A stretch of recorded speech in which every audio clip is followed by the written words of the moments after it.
to start, please. I will take and like to introduce everyone to Pastor Sanders. He is the pastor of the Sixth Baptist Church, which is one of the 6 churches found, first black churches found in the city. He will lead us in prayer. The next voice you will hear will be that of Dr. Ashanta Watt, who will be your moderator for this evening. Welcome and thank you. Thank you. Good evening, everyone. May we bow our heads for a word of prayer. Gracious and everlasting God, we give you thanks for this day. And Lord God, we thank you for allowing us to gather here. We ask that you would continue to bless the efforts of Step Up Louisiana, that they might continue to do great and wondrous works in your name. And Lord God, we pray for these candidates. May you inspire them. May you grant them mercy and grace. And Lord God, put words in their mouths that only come from you. And Father God, most of all, we lift up our city. We pray for all of our residents. We come here to seek the welfare of the city, that you would bless us and all of its people. God, we love you. We thank you. Have thine own way in this place tonight, and we'll be so ever careful to give your name all of the praise, honor, and glory. In Jesus' name, amen. Amen.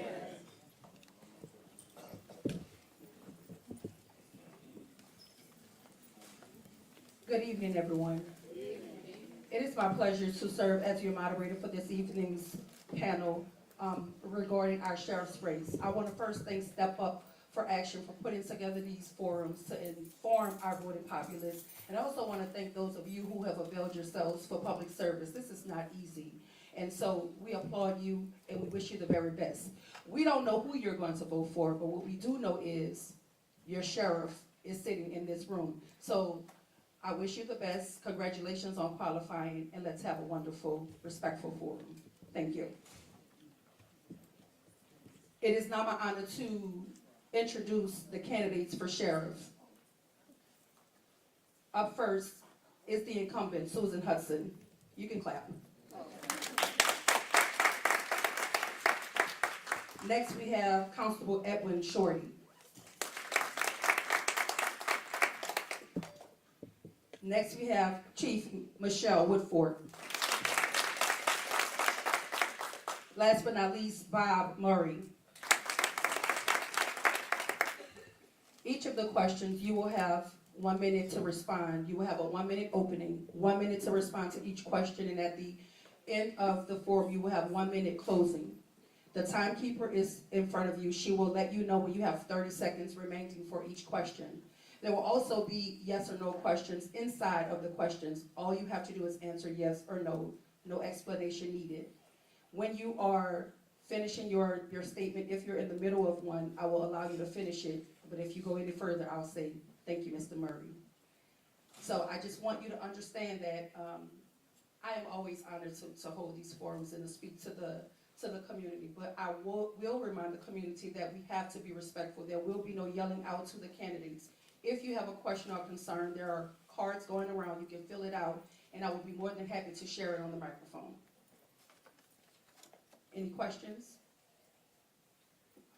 Let the games begin. We will start with an opening from the incumbent, Susan Hudson. Good evening. I'm Orleans Parish Sheriff Susan Hudson, honored to be here tonight. Glad to see Step Up for Action, which is part of, I guess, the C4 part of Step Up Louisiana, who are all about looking for justice. Excuse me, Cheryl, can you pause? Can we please silence all phones so that we do not interrupt the candidates as they are addressing us? At this moment, can you please ensure that all of your phones are on silent?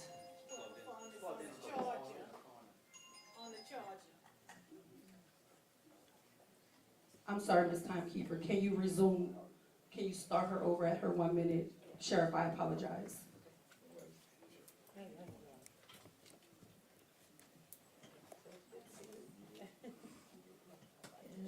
We can start Sheriff Susan Hudson. Thank you.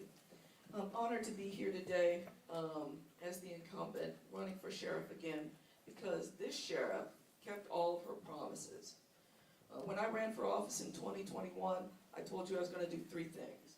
Number 1 was going to take care of the deputies who work at the jail with more training, better equipment, and better salaries. They were making $15.47 an hour when I got into office. We've got them now up to 1850, but we need more for them, a pay plan. We have an accredited training academy for them. And we're making sure that they get the equipment such as radios, body-worn cameras, etc. I also said that I would take care of those in our custody with better programming. We have a programming department. We have new medical and mental health treatment. We have job training and education. I said I'd do that, I'm doing it. And last, I said I would modernize this Orleans Parish Sheriff's Office with new technology, removing the 80s technology, bringing better technology and data for the people of this city. So I'm keeping all of my promises. Thank you, Ms. Hudson. Mr. Shorty? Good afternoon. My name is Edwin Shorty, and since 2013, I have had the privilege and honor of serving as your Algiers constable. A lot of people always ask me, what does a constable do? I do basically, part of the responsibilities I have coincide with the sheriff does. We serve subpoenas, we do evictions, we handle all of the civil matters that come out of Second City Court. And I've been doing that since 2013. Thank God I've been reelected twice with no opposition. I'm a lawyer. I've had a good law practice, a business since 2003. I primarily practice bankruptcy and personal injury. And I think my bankruptcy skills are something that we need. Obviously, we need a reset at the sheriff's office. We need someone who's going to look at the finances and understands how to rework the numbers. Not only rework the numbers from a city standpoint and understand city budgeting, but understands what we need to get from the state and can reach out to not only our state partners, but our federal partners and make sure that we can receive all of the funds that we need and not just tie all of our funding to the backs of the Thank you, citizens of Mr. the Shorty. city of New Orleans. Mr. Julian Parker? Good afternoon. My name is Julian Park. I'm a candidate for Orleans Parish Sheriff. I'm a retired judge from Criminal District Court where I served for 20 years. I have been a lawyer since 1983. I was an assistant United States attorney, an assistant district attorney. I practiced primarily in Criminal District Court at Tulane and Broad as a prosecutor and a couple of cases as a defense attorney. On New Year's morning, there was a terrorist attack in New Orleans. And everybody knows who Joe Lopinto is? He's the sheriff in Jefferson Parish. Sheriff Lopinto showed up, got everything squared away. Where was our sheriff? Who knows? Thank you very much. Thank you, Mr. Parker. Ms. Woodford? Good evening. Good evening. My name is Michelle Woodford, and I'm a native New Orleanian, and I'm a 35-year law enforcement professional. I also serve as your interim superintendent of the New Orleans Police Department. But before doing that, I joined the Orleans Parish Sheriff's Office as a young lady, went on to the New Orleans Police Department, and I am the only candidate who has the knowledge and experience to make the changes that we need in the Orleans Parish Sheriff's Office. As the superintendent, I led the department to a 25% decrease in violent crime, 45% decrease in carjackings, and we tripled the number of officers we hired.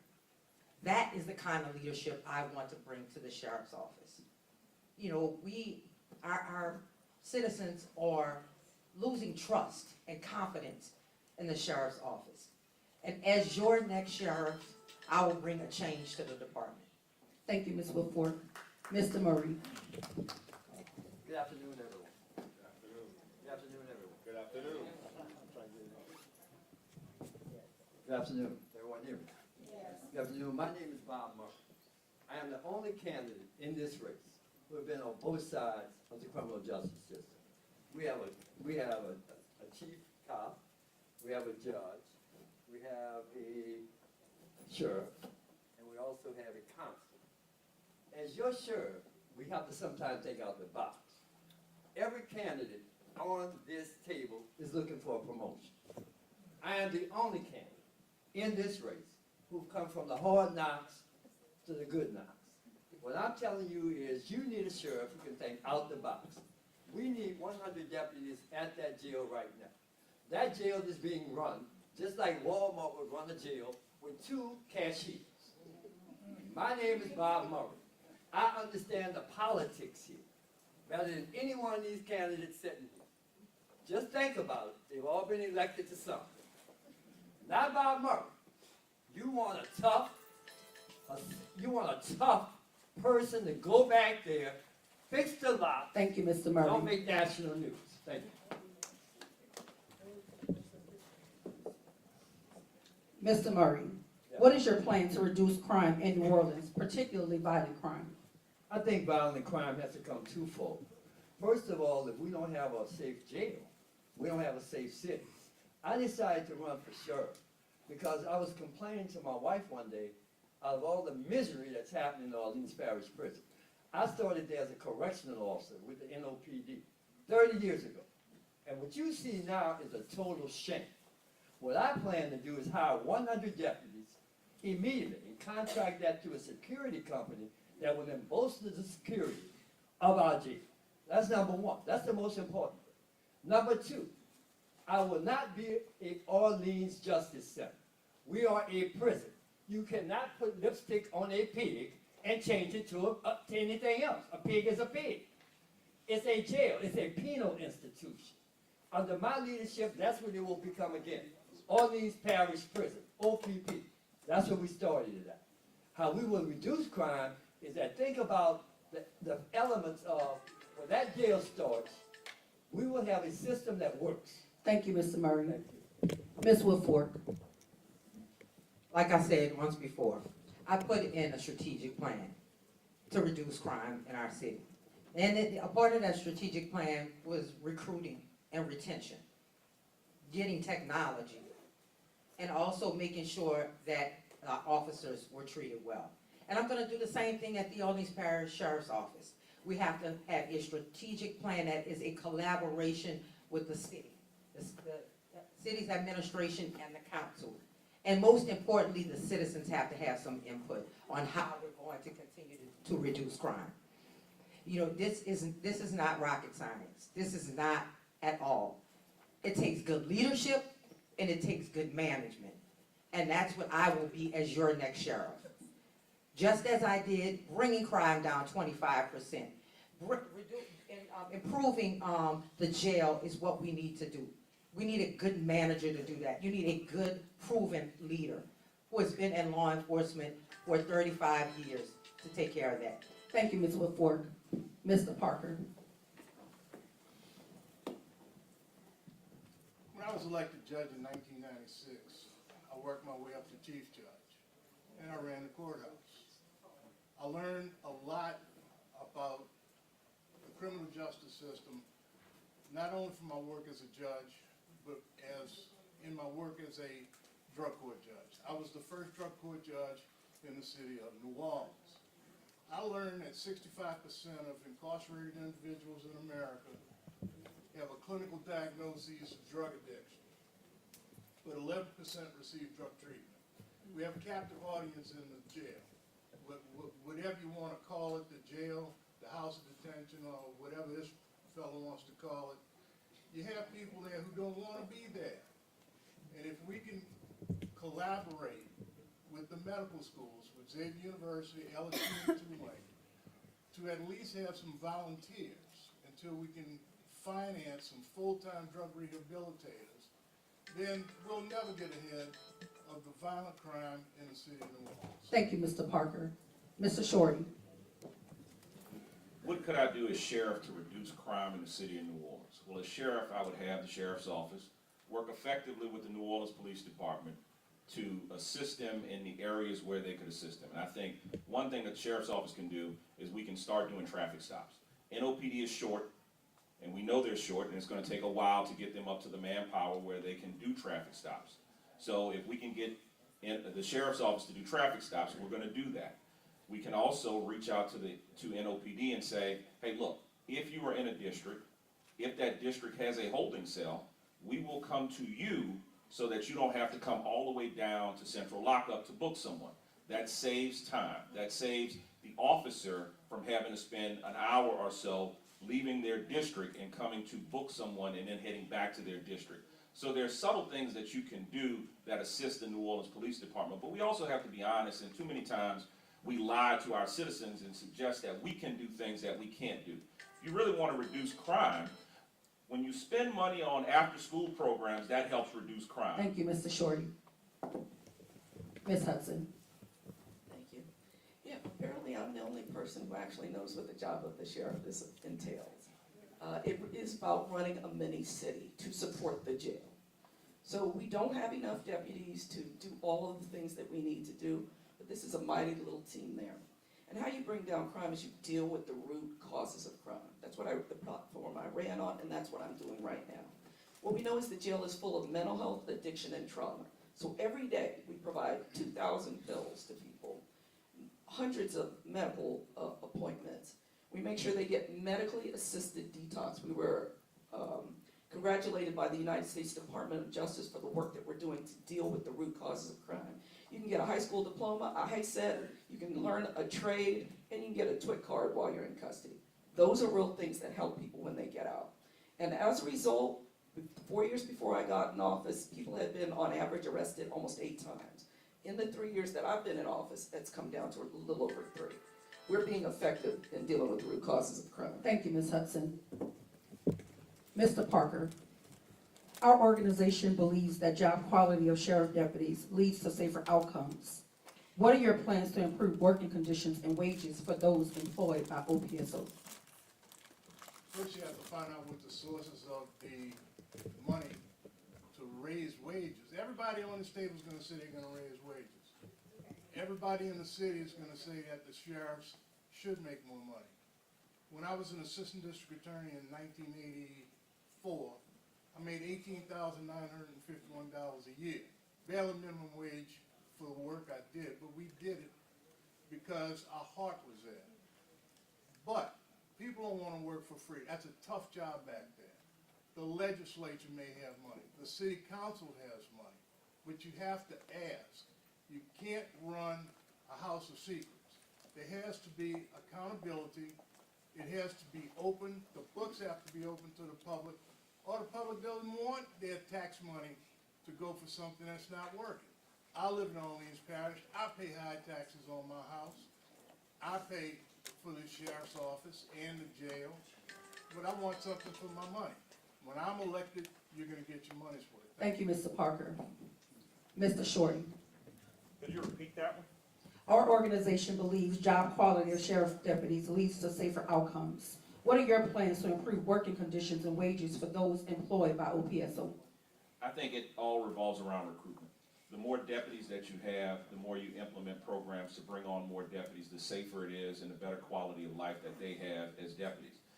Additionally, when I worked there, I worked my way there through there in undergrad, they were all 12-hour shifts, and they're still 12-hour shifts. I think if you look at the composition by gender of the workforce, you have you have 67% female workforce. I think if you offer some flex scheduling for individuals, you probably will be in a better position to recruit. And there were part-time programs when I worked there. One part-time program for college students, one part-time program for individuals who were in the military. The more you beef up the workforce, the safer they're going to be. And look, I agree with Judge Parker. Everybody may say that they're going to give the deputies increases in pay, but the citizens have previously rejected tax increases. They're already soaked with high insurance and high tax rates. I don't think you're going to get a tax increase passed. So that would be a lie to start telling folks that there's money for Thank you, that. Mr. Shorty. Ms. Woodford. Recruitment and retention. How do you do it? You do it by having a robust recruitment effort, but in order to get the money that you need to recruit new deputies, you have to build partnerships. You have to collaborate with the mayor's administration, with the council, with all stakeholders, and come up with a comprehensive plan together. And that includes our citizens too, because this is their jail. So in order to hire a better qualified deputy, you have to make sure that they have incentives. There were hiring incentives when we hired 105 new police recruits. We offered training. We offered upward mobility inside the agency, fair upward mobility inside the agency. Not favoritism, but based on merit, based on test taking. And those are the things, that's what you're going to do to have to recruit the people that you need. It's more, because this is a calling, it's more than about money. You have to have a calling to be in law enforcement. Thank you, Ms. Woodford. Ms. Hudson. Thank you. So we already have our plan in place to take care of our deputies, but the first thing you have to know is that the sheriff runs the jail by law. The city council pays for the jail and for all the costs of the jail, including deputies. And it's roughly 80% of the budget comes from the city. And so when I come to the city council, which I do every year, and ask for a pay plan for our deputies, that's what I'm talking about. And we've been denied that. If you go to the New Orleans Police Department's website, you can see exactly what you will make over your career as a New Orleans police officer. We cannot say the same thing for deputies. That's the issue. I've been advocating for this now for 3 years, and we're going to continue to do so because it is important that they know what they're going to make. It's a living wage, and that they don't have to do details to make ends meet for their families. In the meantime, we're fixing the other things. The training. We have the only accredited training academy in the state for any sheriff from the American Corrections Association. And for the first time in the history of this department, because we know that supervision is what keeps people here, we will have sergeants and lieutenants Ms. school for Hudson. new supervisors. Mr. Murray. As sheriff, ladies and gentlemen, the sheriff is the overseer of the jail. Let's make this very simple, because we all got a bunch of college degrees up here, myself too. But you have to talk sometime in layman talk. The bottom line is, when you bring in enough security personnel in the jail, that bolsters that. I will eliminate the 12-hour work shift. We have more than 65% of females that are deputies work in the jail. When I was there, 90% of the deputies in the jail were male. Well, what's happening? What's happening is they're not going to keep the job because of such a high turnover rate. So what you do? No one has thought about it, but it's not rocket science. You put a daycare center there for the females that you can now drop your kids off on your way to work. That's all you do. It's not rocket science. The sheriff's office owns many properties in that area. Ms. Hudson knows where they are.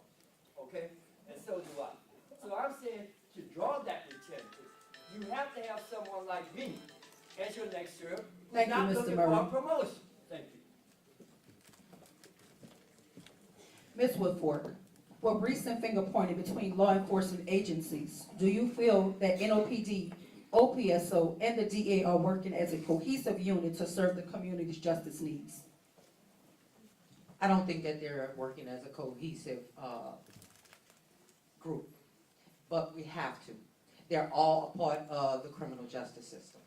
If one part of the criminal justice system is not functioning properly, it backs up the entire system. You have to have the police doing their jobs and making arrests. You have to have the sheriff's office, of course, in charge of the care, custody, and control of inmates inside the jail. And you have to keep them there until they have their day in court. You also have to have the DA's office doing their due diligence to make sure that these prosecutions are happening in a timely manner. So those who are found not guilty can be released, and those who are convicted can be transferred to the Department of Corrections and lower the number of inmates inside the Orleans Justice Center. So, no, but we need to work as in a collaborative effort, along with the city council, along with the mayor's administration, and all stakeholders inside the criminal justice system. Thank you, Ms. Woodford. Ms. Hudson. With recent finger pointing between law enforcement agencies, do you feel that NOPD, OPSO, and the DA are working as a cohesive unit to serve the community's justice needs? Yeah, we work together every day. There are conflicts and there are politics at play as well, and I'm not going to sugarcoat that. It is going on right now, but we have to work together every day. In order for the system to function, we must. One of the things I put together was a jail population management unit, because at one point the population of the jail ballooned to almost 1,600, way over the city council limit and way over the number of deputies that we have. The deputies have the ability to manage. We went to every single actor in the system, public defender, DA, clerk, judges, and said, look, if we all just reduce the number of days that people are in custody by maybe 10 days, the population will plummet. Because remember, about 10,000 people get arrested per year, but only 1,600 can actually stay in the jail. So everybody is getting out. But if we're more efficient, people don't lose their jobs, people don't lose their homes, people don't lose their cars if we do what we're supposed to do. So we share that information with all of them, and our officers who work the French Quarter detail are integral in the manpower in the 8th District. Thank you, Ms. Hudson. Mr. Murray. Ladies and gentlemen, we are the laughing stock of the country. And we are the laughing stock of the country because under this administration, it does not take 4 years to realize I don't have boots on the ground. You gotta have boots on the ground to eliminate the problems we're having. Technology is not gonna do everything. So what we have to have is enough manpower and girl power to make the system work. Under my leadership, because it's not rocket science, under my leadership, I will hire 100 and contract to 100 security personnel within my first 100 days in office. That in return will reduce the staff that has to be in the jail, where we can move more deputies down to the courts. Again, it's not rocket science. This has been the worst administration I have seen in my lifetime. And as I say again, every candidate at this table is looking for a promotion. When you think about it and look at my background and follow me, you will understand that I'm the only major Thank you, candidate Mr. in Murray. this race that can make it work. Mr. Shorty. No, it's obvious that we're not working together. If we were working together, it wouldn't take several hours to notify the New Orleans Police Department that you had a jailbreak. If we were working together, it wouldn't take a contempt hearing to get inmates brought over to the jail, to the courthouse on evenings and weekends. Look, that there's a disconnect here in what needs to happen every day in running the jail. And if we were working together, you would see all of the apparatus of the criminal justice system working together in a much better way. And it's clear that if it's going to take you 2 hours to notify the DA's office or the court that there's been a jailbreak of the very people that they prosecuted or sentenced, then we're not working together. And there are things that you can do to make sure that there is a more seamless notification of victims and those people that we pay to work in the criminal justice system, so that they're not finding that individuals who they prosecuted are out. Thank you, Mr. Shorty. Mr. Parker. Well, it's obvious that the branches of government are not working together. And it's not just the sheriff's office and the police department. It's easy to pick on the police department. It's easy to pick on the sheriff's office. But it's the mayor, it's the city council, and it's not just the sheriff that's the laughing stock of the nation. I have relatives all over the country, and they think New Orleans is the laughing stock of the nation. It takes a meeting of the minds. That's what we used to say in law school. When people have to agree to do the right thing and not worry so much about who's right. If we can have a handful of deputies that can pitch in and transport arrested subjects from the districts, the district officers can stay on patrol. My son is a policeman in the 7th District, and sometimes they have 4 officers on duty for an 8-hour shift. When 2 go to the lockup, there's 2 people answering all those calls. Thank you very much. Thank you, Mr. Parker. Mr. Shorty, if elected, how will you foster a positive relationship with the city council to ensure their support that you may execute your duties as sheriff? There are multiple constituencies in this state, and every constituency has a priority.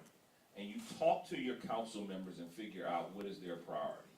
And if their priority should be making sure that the citizens of the city of New Orleans are safe. And they are going to fund priorities that do that. And you have a dialogue with them, you communicate with them. And you do the same with your state legislators, you do that the same with your representatives in Congress. You've got to have a relationship because you're getting funding from all three, from not only the council, from the state, but from the federal government, whether it be through grants or direct funding. So the thing is to have some dialogue and communication with them so that they understand that the taxpayer dollars that they're providing to you, that you're asking for, are being spent well. and that you're not gonna have a situation where there's an emergency and I'm asking you for money, but I'm sitting on money. And that's not the way to get them to appropriate additional funds for you. Thank you, Mr. Shorty. Ms. Hudson. Yeah, what's going on is politics. And there are politics in the city are like politics nowhere else. But as we mentioned, it is the city council's job to pay, it is the sheriff's job to take care of business. But the issue is how we go about budgeting in the city is once a year, we all go to these hearings at city council, sit there for 2 to 3 hours, and somehow we're supposed to come out with a funding system that works for everybody. That does not work. The parish offices never get to sit down with the city and plan. We don't get to plan for pay raises, pay plans, how to fix air conditioning for the coroner's office, cars for them. None of those things happen because we don't get a chance, the parish offices don't get a chance to sit down with the city and plan. That's what needs to happen. But there's no appetite for that on the city council. It's these hearings. We have to have a mechanism in place to sit down and plan what we're gonna need to do. It's very simple. When the city's buildings go down, they move their people to another building because they control all the funding. We have to fix our buildings and use them. Thank you, Ms. Hudson. Mr. Murray. As I always say, the most incompetent administration in my lifetime, and I'm 68 years old. What we have to do is live within the budget like we would do a household. We don't need a, Ms. Hudson has $10 million in the bank right now. And you ask me, you ask yourself a question. With $10 million in the bank, why do we have shabby locks? Why do we have fences that need repair? Why do we have plumbing that do not work? 10 million, I didn't say 10,000. I said 10 million. Maybe she can answer that before she leaves. Again, I'm going to say to you, I'm going to work within the city council budget. We don't have to go every year. We're budgeted almost $10 million a year through the city council. If you can't run a jail with that, then we have a problem. I'm not concerned about how many people get a GED in our program. I'm concerned about a safe jail. Because when my jail is safe, my city is safe. And that's what I'm going to say. We have enough to deal with that budget. So we don't have to... Thank you, Mr. Murray. Thank you. Mr. Parker.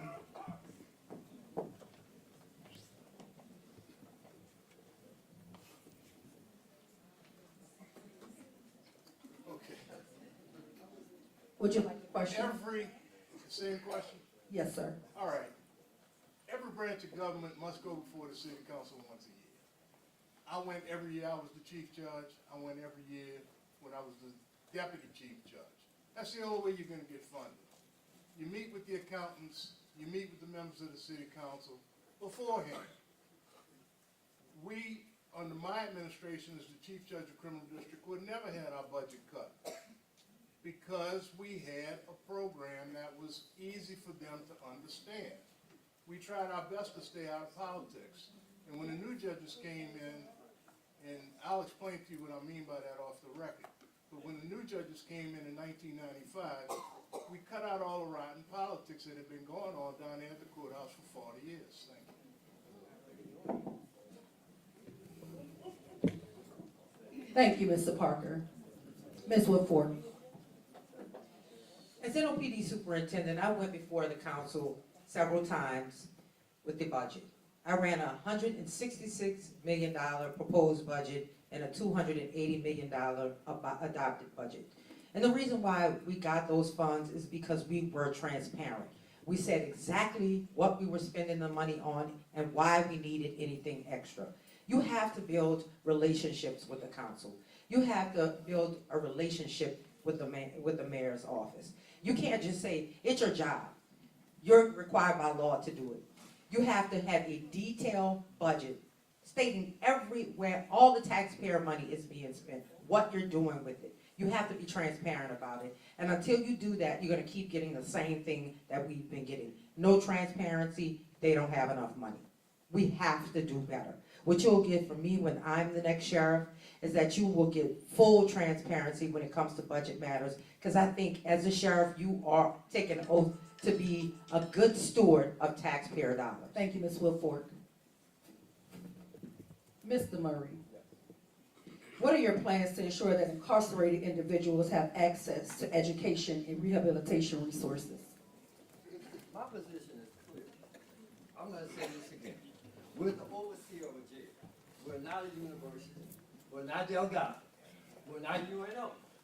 My job as the sheriff is to ensure your safety, to make sure the mechanisms of that jail work.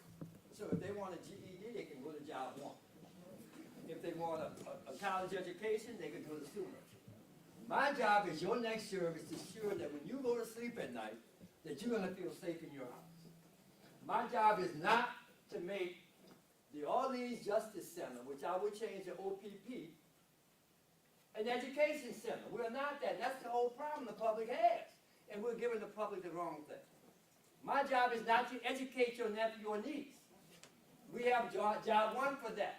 My job is to make sure those locks work, to make sure those cells slam, to make sure they get 3 hots in the cot. That's what I want them to do. Now, if you want an education person, if you want that kind of Thank you, salvation- Mr. Murray. Thank you. Ms. Hudson. That threw me off. Could you repeat it?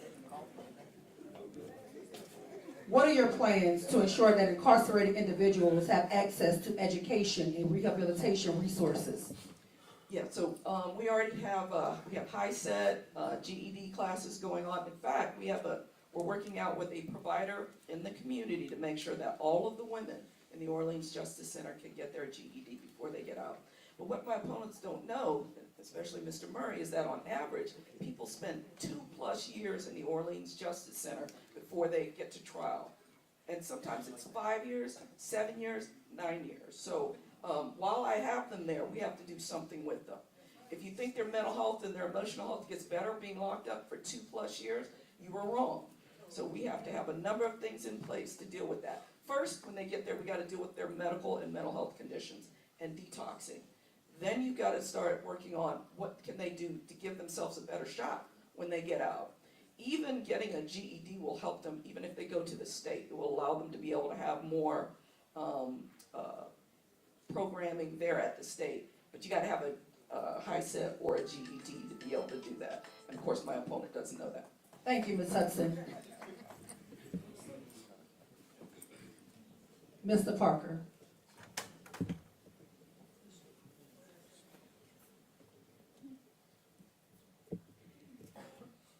The captive audience that I mentioned earlier want to learn. Not everybody wants to be there. In fact, nobody wants to be there. When I was in the criminal justice master's program at Michigan State, the first thing they taught us was jail is not a hotel. Jail is not a hotel. It's not the Marriott, it's not the Sheraton. The taxpayers can only pay for so much. But I think as taxpayers, we don't mind paying for GED programs, education programs. We had a GED program at the courthouse. We had an adult GED program across the street from the building at Tulane and Broad in that 9-story office building. And with a lot of fighting with the city council, they eventually provided the funds to keep it going after Hurricane Katrina. Thank you. Thank you, Mr. Parker. Ms. Woodford. I believe that many of those who are housed at the Orleans Justice Center are there because of circumstances. And they deserve second and third chances. And how do you give them those second and third chances? You have good rehabilitation programs. You address substance abuse. You address mental health issues. You address the GED program. And even further, try to get them into a college program. Partner with Delgado and different things like that. But you have to give them an opportunity because we want them to come out a better citizen, right? We want them to come out a more viable citizen so we can make sure that our recidivism rate continues to go down. Right now, it's double the national average coming out of OJC. So the people who are getting out, they're going back in. So you have to make sure you have the proper rehabilitation, re-entry, and reunification programs inside the facility and outside for us to give them the treatment and help they need. Thank you, Ms. Woodford. Mr. Shorty. You can't focus on educational programs if everybody's worried about their safety. You can't focus on job training programs if the deputies and the inmates are constantly getting attacked. Until you do some serious recruitment and beef up the workforce so that both the inmates and the deputies are safer, it's kind of a non-starter to talk about educational programs. Now, you want to have educational programs because you want to reduce recidivism. You want to have job training programs so that when individuals do come out, that they have some skills. But we have to be realistic about the programs that we're going to provide and the skills that we want to teach. I'm for having inmates work back in the community, whether it is cleaning up areas that we know trash has been dumped, whether it is spray painting over graffiti that's been placed in the city, or doing things like cleaning out catch basins and training them to be able to drive the truck to clean out catch basins, but to give them some skill that when they come out, they can contribute to the community. I don't think that's a bad thing. And I think trying to get out of the jail 24 hours a day with some workforce development program is Thank you, something that Mr. they'll Short. get into. Ms. Hudson, what are your top priorities for improving conditions at the Orleans Justice Center? Yeah, we're gonna continue to do exactly what we're doing, because again, my opponents don't understand the assignment. We have a high school, Travis Hill High School, in the Orleans Justice Center, because it is required by law that 17-year-olds go to school, and that 18 to 21-year-olds also have constitutional rights to go to high school as well, by law. So that's why those things are a necessity. But also something for people to do does bring down the temperature in the jail. It makes it safer for deputies. And so that's why we have these programming in the jail, to give them hope, a chance for a future, and a chance to reconnect with their families. So we do a number of things to facilitate that for them. So again, we are doing this work, the mental health, the addiction treatment, the training, get a TWIC card, get your education. We're giving people a chance, and the re-arrest rate is falling because of the work that we are doing. Those are the facts. Thank you, Ms. Hudson. Mr. Murray.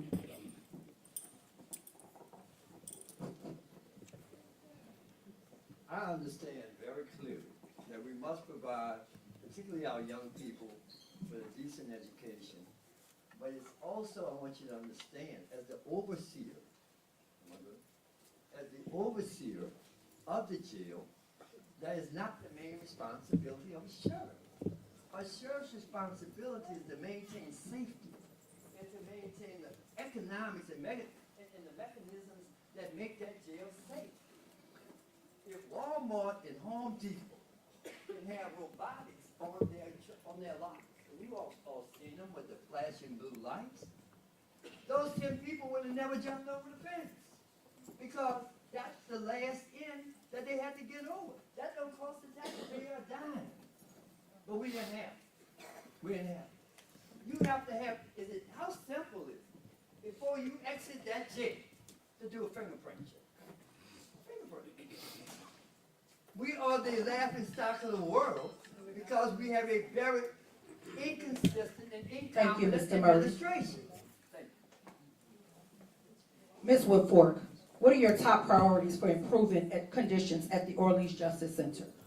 My top priorities for improving everything at the Orleans Justice Center, first you have to have the right leadership in place. You have to have good managers in place.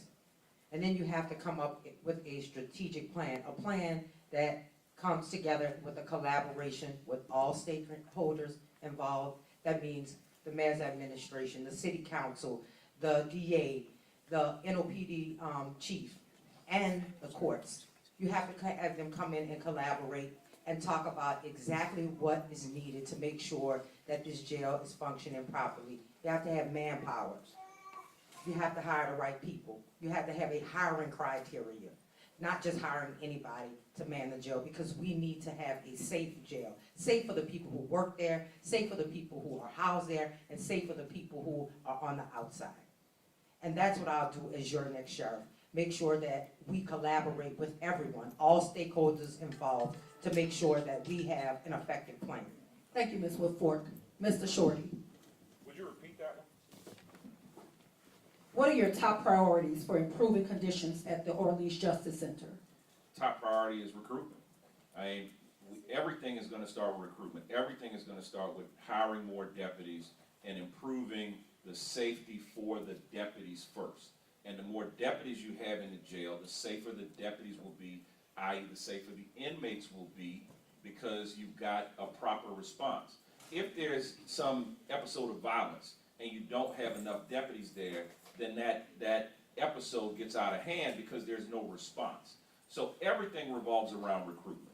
Then, obviously, based on what has happened in the past, we've got to have contractors and engineers look at the system from top to bottom, because there's some significant deficiencies with the actual facility itself. And it's almost like a financial audit. You're going to have to somebody's going to have to audit it from a correction standpoint to see where are the deficiencies, where are the holes in the system, so that those holes can be plugged. Whether it be in the camera system, whether it be in the physical structure of the building, but you've got to be able to plug the holes so that everyone's safe. Thank you, Mr. Shorty. Mr. Parker. The primary function of the sheriff is to keep the jail locked up, and right now we can't do that. Court security is the number 2 priority of the sheriff's office. Go look it up in the statutes, and that's what you're gonna find. All the other things that the sheriff's office does, they used to pick up garbage on General de Gaulle, or just extra things that the sheriffs do for political, well, you know what I'm talking about. It just makes them look good. But we're gonna go on a national search, and we're gonna hire a top-notch warden to run the jail.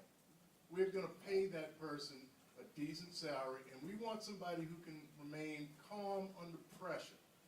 We're gonna have a set of rules and regulations that no one leaves their post until they're relieved by another deputy. We're not gonna have somebody run off to get lunch and 10 guys just waltz right on out the jail, and I call that the most expensive lunch in the history of the United States of America. Thank you, Mr. Parker. You're welcome. Mr. Shorty, what is your position on the federal consent decree governing the Orleans Parish Jail? I think it's time for us to get out of the consent decree. I think the consent decree talks about, and it's funny that we always point to the consent decree and say why we can't do things. But I've been a lawyer for a long time. It's a set of rules and regulations that basically says, hey, look, I need you to report. If there's an incident of violence, I need you to report it. If there's a use of force by a deputy, I need you to report it. And these are some standards for the medical treatment of inmates. We should be able to do that, and we can't meet the basic rules and regulations set up by the consent decree, which is why we can't get out of the consent decree. And the current administration took office and campaigned saying, I'm not gonna do the things that are set up by the federal judge. And for those of us who are lawyers, we know one way to really get on the judge's bad side is to tell the federal judge what you're not gonna do. And the federal judge proved the point by saying, yes, you're going to do this. And we're gonna work with the federal court and say, hey, look, here are the benchmarks that you set. We're gonna meet those benchmarks of reporting, and we're gonna get out of the consent decree. Thank you, Mr. Shorty. Ms. Woodford. My position on the consent decree is this. When I was working for the NOPD, we were under a federal consent decree. And just like the NOPD, the Sheriff's Department definitely needed to be under a federal consent decree. This decree came out in 2013, about 12 years ago now. And we can't seem to get out of it. It was needed because of the violence that was going on inside. It was absolutely needed. And so in order to get out of it, you need a team, a compliance bureau, filled policy writers, attorneys, and reformers, auditors, people who know how to go paragraph by paragraph, put in reforms, sustainable reforms, not just for the time being, but sustainable reforms in order to get out of this consent decree. It costs a tremendous amount of money, millions of dollars to run this. That money could be used for fixing locks, for doing those rehabilitation programs inside the jail. Thank you, Ms. Woodford. Ms. Hudson. Yeah, this is my 3rd consent decree. And so I was at LAPD for theirs, helped NOPD with theirs, and now this one. And it's a little bit more than just writing a report. It's putting together a program to comply with 174 paragraphs of this consent decree. So I did fight the building of a mental health jail, because this community said they didn't want to pay for it. And $150 million will go to that, and it was taken from NORD and EMS and all these other places. So I did fight that. And now the building is gonna open, and we're gonna need 50 more deputies than we have to staff it, and we are still 150 deputies down in the big jail. So I was right to fight it, and the federal court won, but yeah, that's what happens in court cases. But right now, we have 5 paragraphs left to put into some form of compliance. This consent judgment, in its 12-year history, that's only happened twice, and that was after the jail was taken away from former Sheriff Gusman. So we are right there. Staffing is what's preventing us from full compliance. Thank you, Ms. Hudson. Mr. Murray.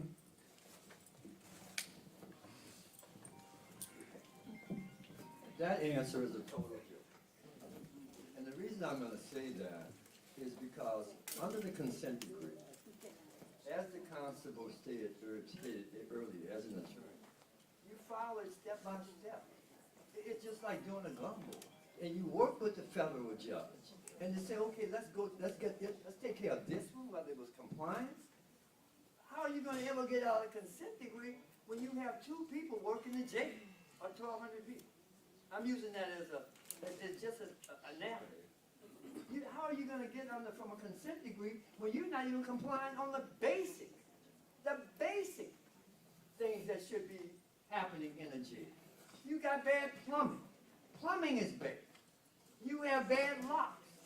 You have bad roofing. You have everything that's terrible. So how are you gonna ever get from under it? The only way you're gonna get from under the consent decree is, as Constable Shorty said, is follow it step by step and cooperate with the federal mandate. Thank you, Mr. Murray. Thank you. Mr. Parker. The consent decree is long and it's verbose. I've read it. It's not that hard to understand. You have to treat people like human beings, even people who have been accused of crime. It's a known fact that if you lock up somebody like an animal and treat him like an animal, he's going to act like an animal.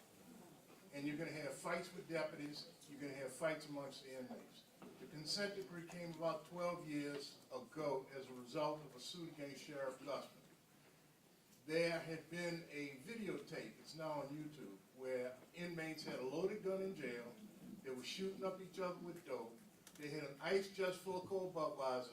When I'm elected sheriff, no more cold buds in jail. We are going to work with Judge Afrin, not try to fight him, because that is not a fight that you can win. Thank you. Thank you, Mr. Parker. Mr. Murray, how will you manage the sheriff's office budget and ensure resources are used efficiently?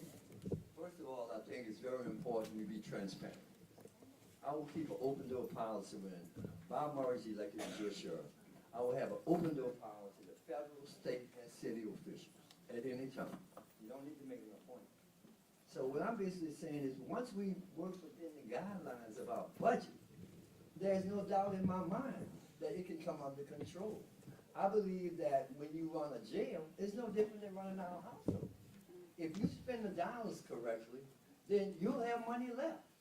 But we can't waste money on things that just don't make sense. When you have $10 million in the bank, I'm going to say this again and again and again. My pastor always said to me, you're born with a 12-ounce can. Now, I didn't have too much compassion. My wife has 10 ounces. I only have 2. But my wife isn't running for sure. I am. So with my 2 ounces of compassion, what I'm going to do as your next sheriff is to make all the numbers work. Bring in an auditor. Look at our numbers and get it right. Thank you, Mr. Murray. Mr. Shorty. Repeat that one. Bob catches my attention so much I lose track.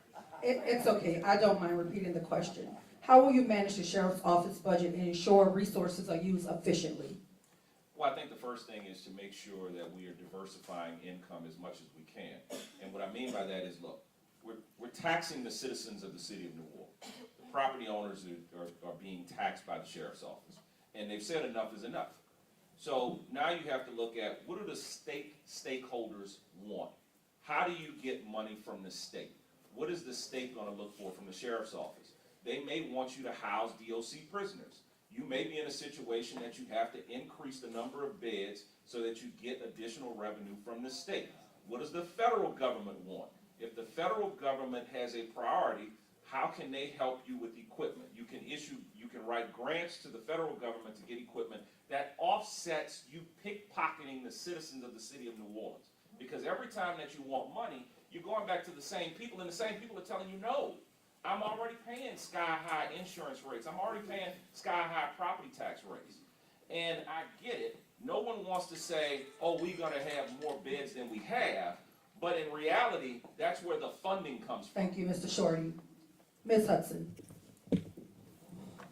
So the folks who sitting up here at the table didn't do their homework. So here's what happens with the finances of the city, of the Orleans Parish Sheriff's Office. We get 80% of our funding from the city. They give it to us either on a monthly or quarterly basis.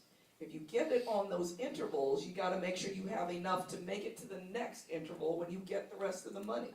So you may have so many millions of dollars in the bank at that time, but the majority of your expenses are payroll. And you've gotta make sure that is there to take care of those payroll.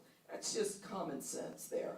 What they also don't know is a part of the consent judgment, we meet with the CAO's office at least once a quarter. But we send over our expenses every month so that the city can see exactly what we're spending. This is not an unknown quantity. There's not enough money to fix it.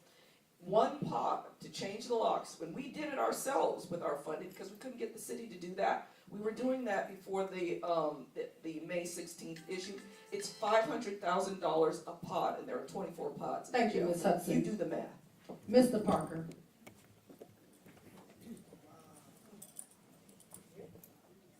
What was the question? How will you manage the sheriff's office budget and ensure resources are used efficiently?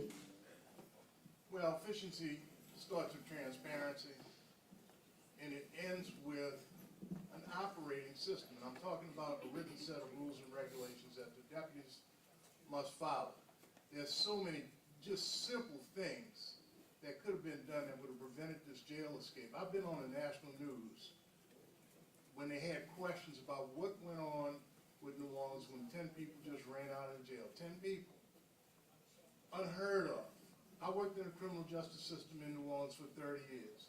And that's the first time I remember that ever happened. Even when the old parish prison, the old white building behind the courthouse, was still in operation, nobody ever escaped from it. And that was about as low-tech as it gets. Now with this brand new high-tech jail, guys have keys to the jail, seems like, and they can just run out. Thanks. Thank you, Mr. Parker. Ms. Woodford. You know, my opponents are cracking jokes, laughing, but running the jail is a serious undertaking, and you need a budget to do it. So as your next sheriff, I would do a complete assessment of the entire budget. Every penny, every dime, where is it being spent, how is it being spent, is it being mismanaged, is it being misappropriated? And then I would make sure every time, every quarter, as I did as a superintendent, go in front of the city council and let them know every penny that we spent. Because it is the duty also of the sheriff, again, to be a good steward of taxpayer dollars. That is her job, that is a part of her duties. And the way to do that is to make sure you're doing constant audits. You do get that quarterly amount. But you have to stay within budget. And you have to hire the necessary people on your management team to get that done. And be transparent about the budget. Thank you, Ms. Woodford. Mr. Shorty, how will you ensure fair treatment of all residents, including Black, LGBTQ plus IA, and immigrant communities within the Orleans Parish Sheriff's Office? So I think look, I still go back to staffing. If you've got the appropriate amount of staffing, then everyone should be safe. Not one particular group safer than another particular group. If that calls for segregating certain groups because to make them safe, then I think we've got to do that given the confines of the facility that you've got. But I want every inmate and every deputy to be safe, not to the detriment or in spite of someone else's safety, but we want them all equally safe. And the more deputies you've got, the more you can be in compliance with your consent decree, and you can get out of that consent decree and start using your revenue not to have lawyers monitor the consent decree, but make sure that you've got the money that you need to run your facility. So I think it all revolves around staffing. Thank you, Mr. Shorty. Ms. Woodfork, how will you ensure fair treatment of all residents, including Black, LGBTQ plus IA and immigrant communities within the jail? Absolutely, I'm gonna make sure that everyone is safe inside the jail. And the way to do that, again, you have to hire the number of deputies that you need to create an environment of accountability, transparency, and also supervision. In order to have the correct amount of supervision, you have to have the right number of employees. They're down about 211 deputies right now. So is there much supervision going on? So you have to focus your efforts continuously on proper staffing, make sure proper supervision and processes are in place, checks and balances to make sure those who are vulnerable are not subject to being a victim or a victim of some type of assault. And that's what I'll do as your next sheriff. Thank you, Ms. Woodfork. Ms. Hudson. Yeah,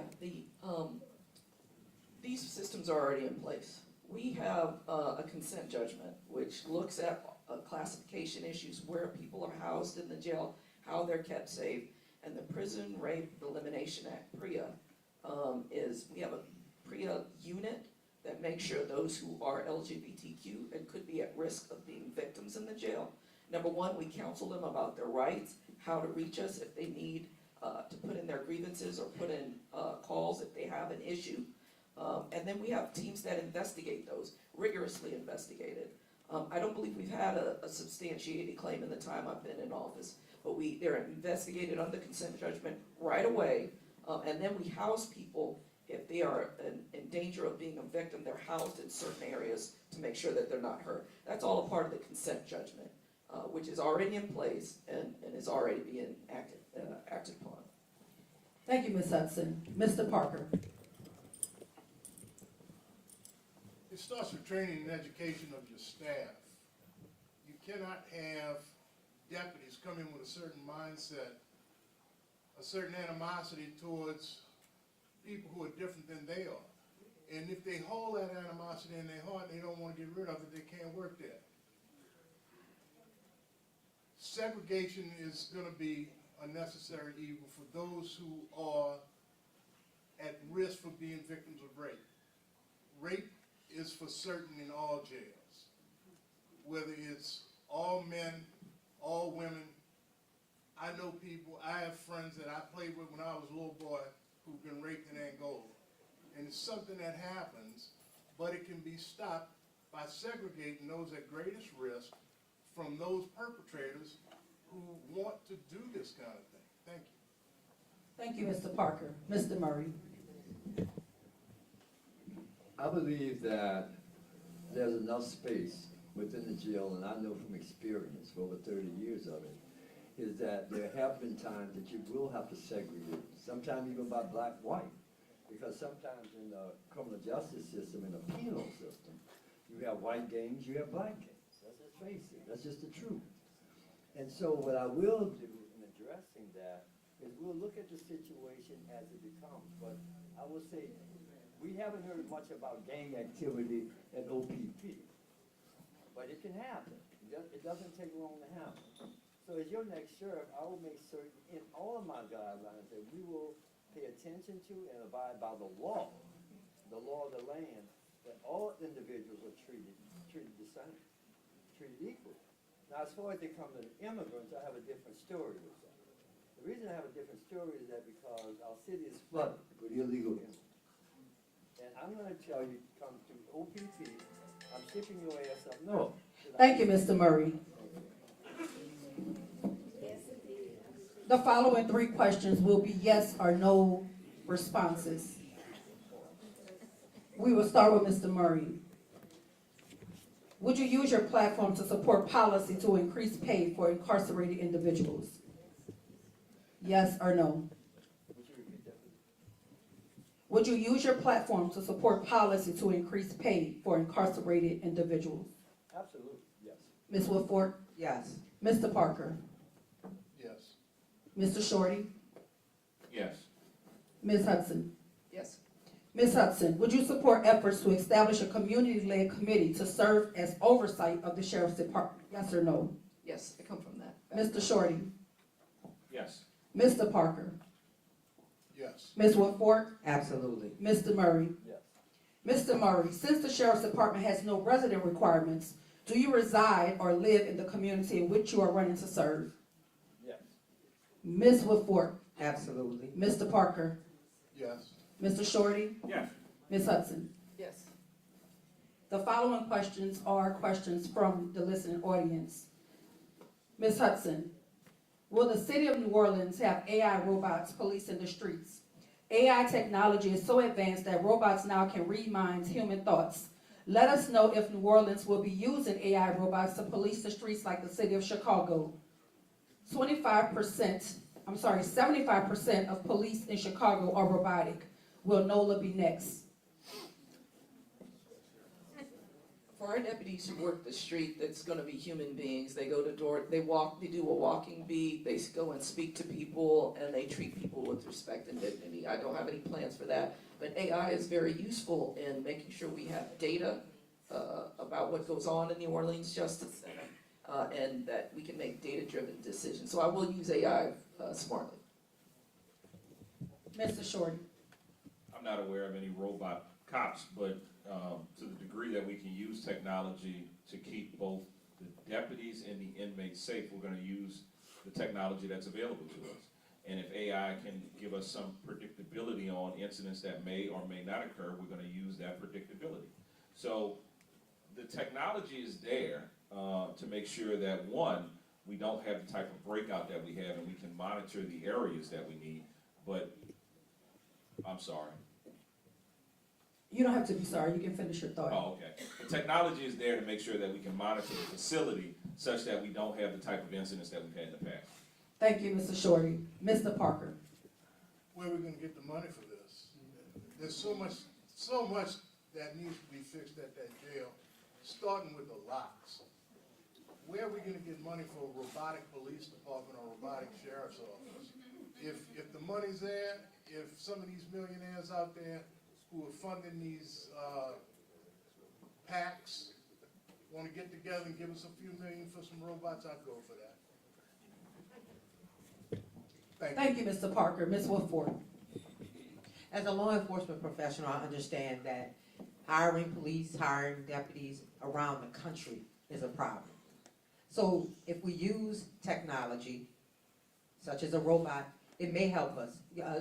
A robot that has AI capabilities would be perfect, but those kinds of programs are still they have not come to fruition yet. Cobb County has a pilot program where they're using a robot inside the jail. If my opponents do a little research, you can look it up. They're using it, but it's not working properly. And so it's still a far way to go as far as using robots. But other AI technology, as far as cameras and different things like that, I think that it's okay to use those inside the jail. Thank you, Ms. Woodford. Mr. Murray? AI has been great, particularly as we look at technology in every specificity. It has been great. First thing I would do as your sheriff is to utilize AI just as Home Depot does and just as Walmart does. On every parking lot, you have the flashing red, blue lights. That would not only, that whole perimeter, I call it the law zone. You have the district attorney's office in there, you have the NOPD up in there, you have the sheriff's office in there, so it's almost like a legal zone. Look, I cannot think of why it's not there now.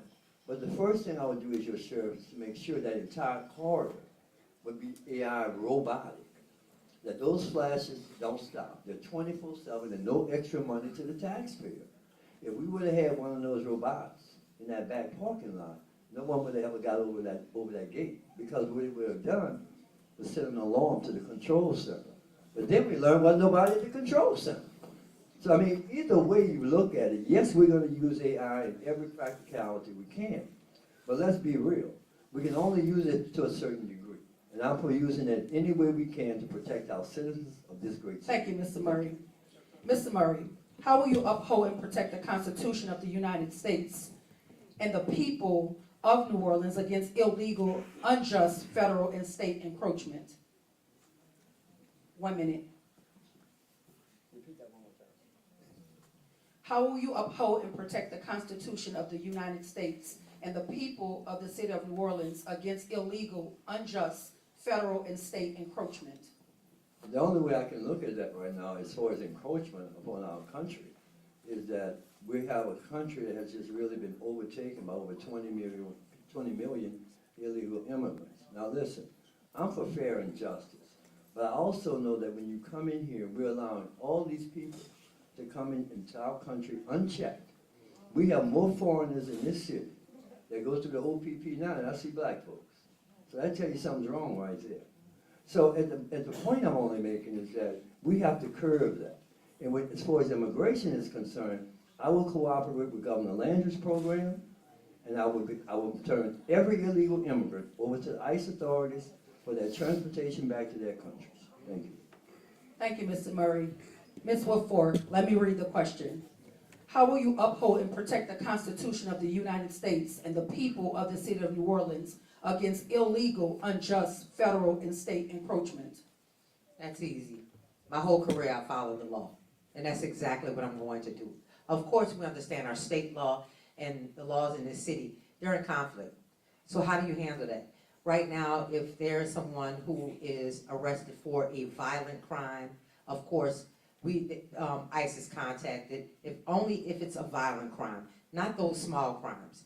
It takes a conversation with state lawmakers. It takes a conversation with all stakeholders so we can come together and compromise on how we're going to handle our immigration issue here. We know New Orleans is a sanctuary city. And so we're looking out for those who are not from this country. And I think we have to treat them humanely. We have to treat them like human beings. And I think if we come together, have a conversation and compromise, everybody will be treated well, everybody will be treated humanely, and we will be following the law.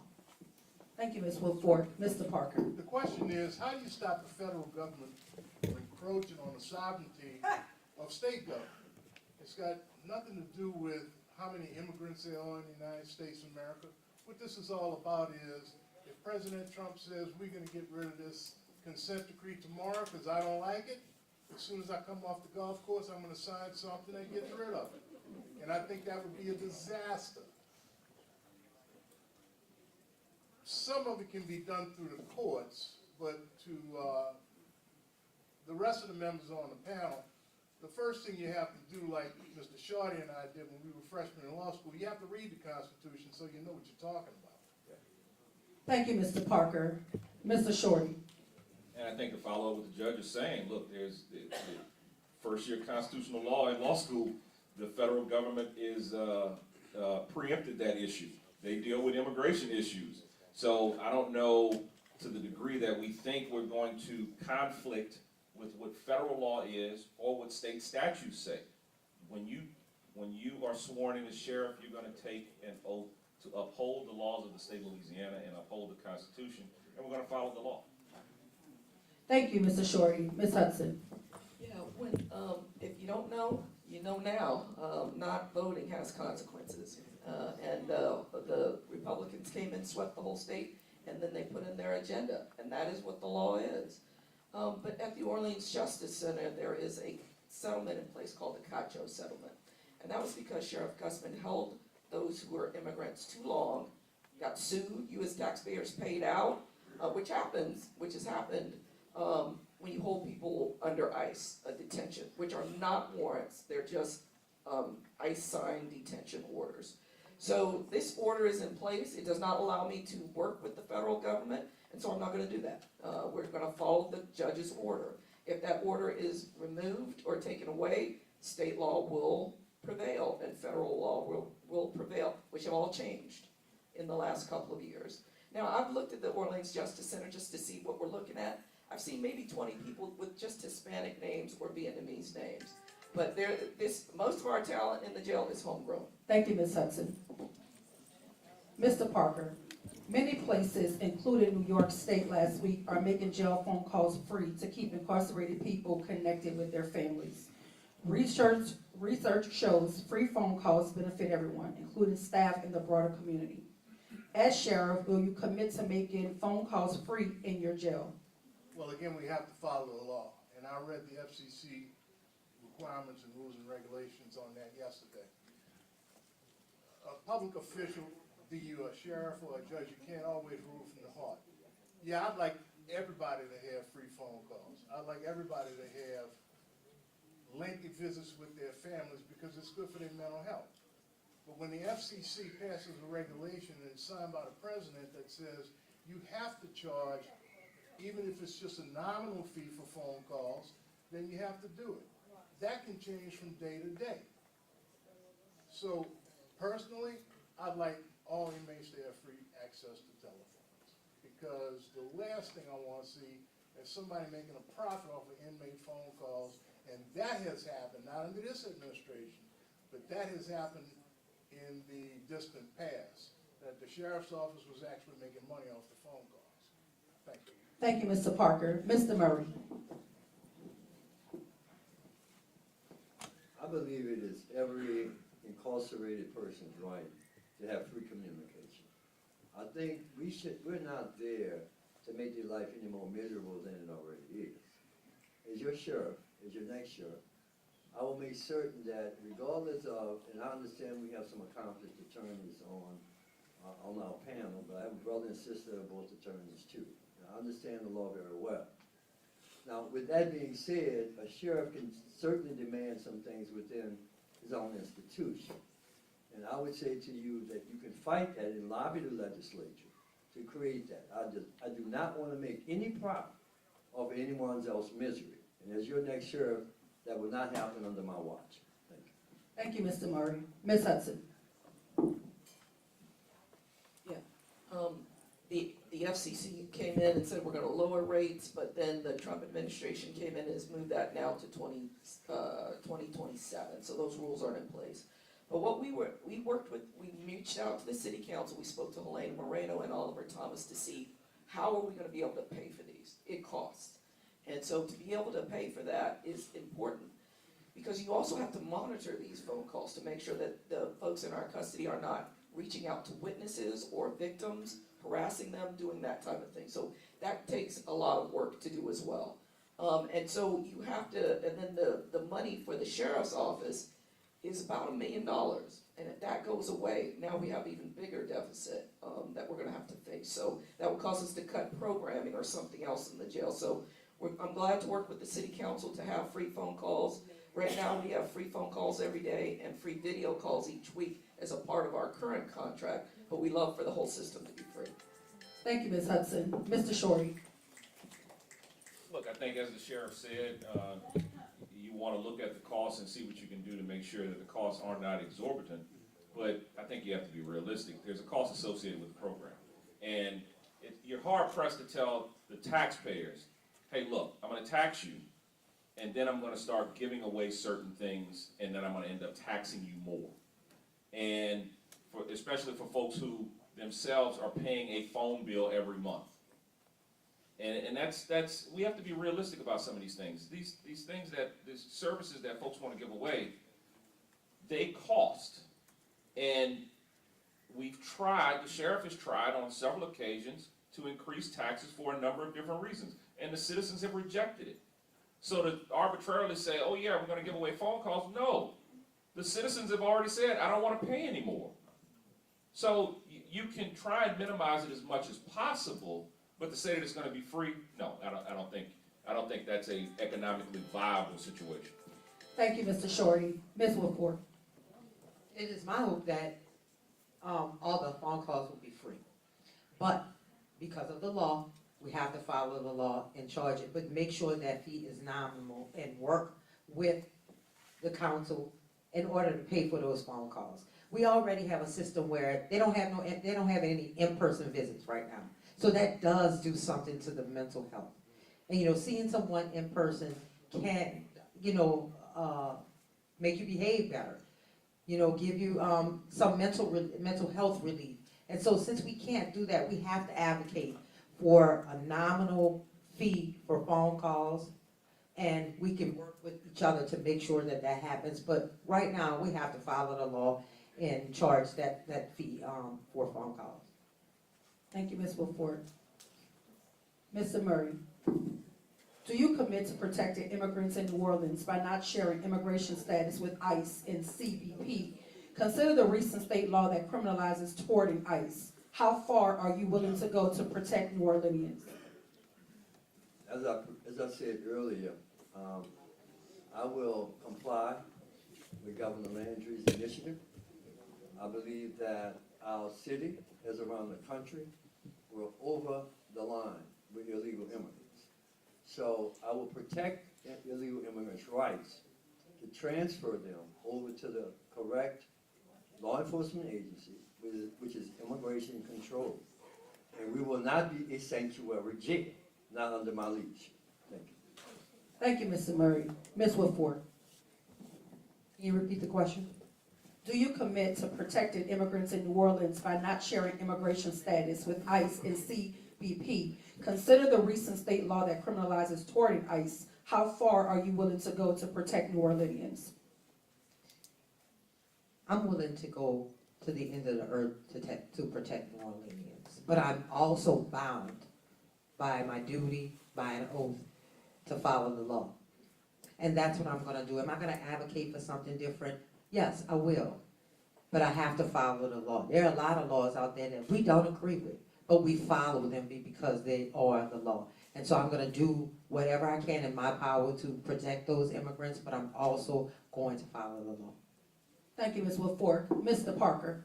I'm not gonna break the law to follow the law, or break the law because that's what people want to hear, because it sounds good when you say, I'm gonna protect immigrants. If the law says we have to turn that information over, that's what we're gonna do. That's how sheriffs and judges get in trouble. That's how you see these sheriffs and judges and police officers going to jail. Because number one, they don't know the law. Number two, they don't want to find out what it is. And number three, they rule from the heart instead of from the mind. Thank you. Thank you, Mr. Parker. Mr. Shorty. It's a slippery slope to ask a law enforcement professional to ignore the law. You have to follow the law. You don't want law enforcement to be the deciding factor on what laws they will or will not enforce. We will always follow the law, even when we don't like it. Now, look, do you have to go out of your way to provide immigration status? No. But to the degree it is requested, yes, you have to provide it. Thank you, Mr. Shorty. Ms. Hudson. Yeah, I think we mentioned earlier that we are already under a consent judgment, the CACHO consent judgment, which prohibits us from really providing information and holding people except for 5 reasons: murder, rape, kidnapping, treason, and armed robbery, and that's it. And so we're gonna follow that law until something happens to it. If it changes, we will follow state and federal law. As a lawyer, I will follow the law. Thank you, Ms. Hudson. Ms. Hudson, running a jail is different from policing. What can you do differently to recruit deputies, provide maintenance for the jail, and get quality candidates? Yeah, we need to put in our recruitment program. It has to be where we're recruiting people for our mission. And our mission is, we run a quality detention service. We're gonna get you to court. Those are part of the things we do every day. Every day we feed people 5,000 meals per day, 2,000 medications given out, doctor's appointments, and we take the entire population of the jail to court every month. Those are the things we do every day. But we still want to help them get to someplace better.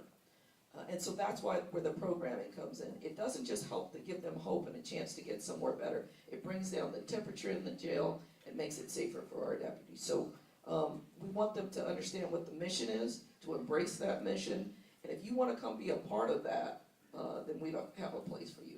But we are not the punishment place. Our jail is a pre-trial detention facility. So 90% of the people have not even been to trial yet. So we just have to remember that and stick to our mission. Thank you, Ms. Hudson. Mr. Murray, running a jail is different from policing. What can you do differently to recruit deputies, provide maintenance for the jail, and get quality candidates? I think the first thing I would do once you elect me the next sheriff is I will contract a major security company. And 100 security officers would be their post, would be at OPP. What that would do is heighten the security almost immediately. What it will also do is bolster the morale. I will get rid of the 12-hour work shift. That is a terrible, terrible thing. I did it for many, many years, and can you just imagine, that's a very grueling schedule. So once we update and get the prison up to boots on the ground, then what I will do is make it back to an 8-hour work shift where deputies can have time off with their families, rest their nerves, and will not have to deal with the element of a 12-hour work shift on a daily basis. I think that will improve morale, it will improve the performance of our deputies, and those 100, these are state-certified security officers that are already certified. Thank you, Mr. Murray. Mr. Shorty, Repeat that one. running a jail is different from policing. What can you do differently to recruit deputies, provide maintenance for the jail, and get quality candidates? Look, I think you've got to convince individuals who may enter into that line of work that it's safe.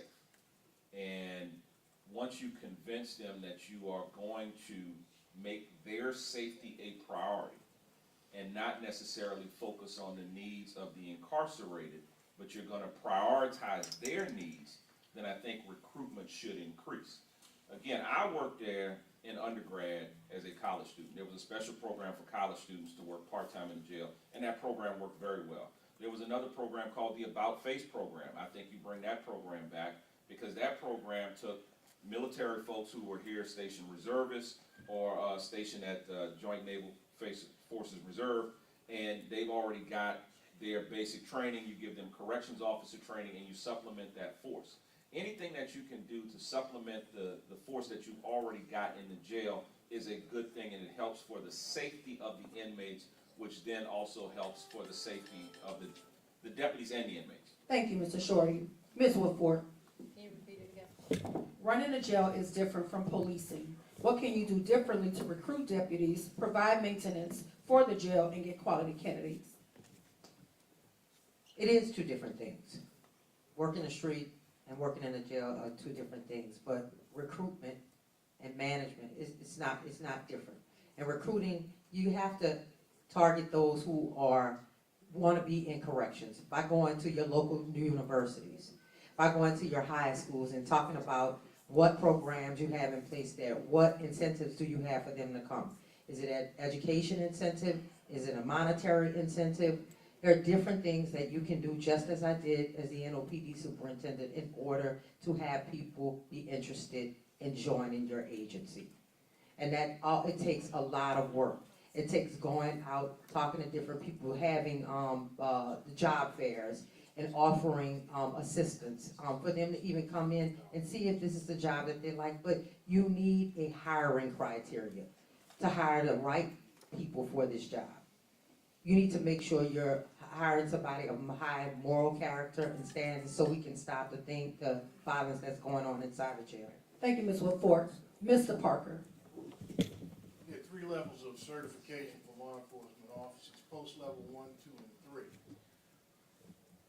The sheriff's office should recruit individuals and make sure that they know that they can advance to the highest level of post certification, which comes with that some supplemental state pay, like the police officers receive. The highest level of post certification is also can be used as a supplement to the NOPD. And people who want to get into law enforcement, that's what they eventually want to do. They don't want to just sit and look at a monitor all day. They want to get out and do some police work as well. So that's what we would offer, along with some health insurance and take-home cars if we can afford. Thank you, Mr. Parker. Mr. Parker, Will you push back on magistrates against the high bonds and petty charges that fill up the jail? In America, we have what's called a separation of powers doctrine. It's also included in the city charter and the state constitution, which means that each branch of government, the executive, the judicial, and the legislative must form a system of checks and balances for one another. The sheriff can't just tell the judges, and I'm gonna classify those magistrate commissioners as judges because they have that power when it comes to setting bail bonds. I'm willing to sit and talk to them and share with them what I learned about bail bonds in the 31 years I served down there at the courthouse. But to tell the judges what they should do, that's what Harry Connick used to do. And he was the executive branch. He liked to tell the judicial branch what to do. And as sheriff, I'm not gonna tell the judges what to do, because again, that's a fight tonight. Thank you, Mr. Parker. Ms. Hudson. As we've been looking at who's in the jail, how long they're in the jail, and why they're in the jail, what we see is there are definitely issues. And it first starts with the courts. Years ago, the MacArthur Justice Center came and started looking at the criminal justice system and said, look, if we do things like properly assess people, then we'll know what the risk is to let them out. And as long as we're using those, people should be getting routine bonds to get out of jail. But they have gone up, and that's why the population has also risen. And sometimes I'll see bonds of $150, and people can't afford to get out. $150. So those people should be let out on their own recognizance. So we should have a bond that fits the charge, fits the risk, and there are scientific ways to do that, to still keep the city safe, but keep the jail population safe as well. Because it's not just those people in custody who serve, the deputies have to serve as well. And at times the population has gone up 70% to well over the city council's limit. Thank you, Ms. Hudson. Mr. Murray. I think it's fair to say that it's very adequate that we look at every charge, and that just can't be done individually because there's so many inmates in the prison, female and male. So I think as a check and balance measure, we must balance the accused, what the crime is compared to what the bond is. Now, believe me, the sheriff has lots of influence with judges. That's just the truth. It would only take the sheriff a phone call to say, listen, I think this person would be eligible for a lower bond. And most judges, and I know most of them, will lower that bond. But at the same time, we know we cannot tell the judiciary what to do. So I think we have not so much a fair practice, but I think most judges do set their bonds pretty much in lenient ways so an individual can be released. Unless it's in the utmost dangerous circumstances as a major rape, armed robbery, or carjacking, something like this. But I would say for the most part, I would think the judges are doing a pretty good job as for the bill. Thank you, Mr. Murray. Mr. Shorty. Look, obviously, the sheriff can't tell the judges what to do relative to setting bonds, and the sheriff has to stay out of that. But I think we can have a conversation as a community involving the sheriff, the magistrates, the council, and say, look, for these nonviolent offenses, for traffic offenses, for certain drug offenses related to someone's use of a controlled dangerous substance, we're going to set up a policy where we may be issuing summonses and not arresting people for those things.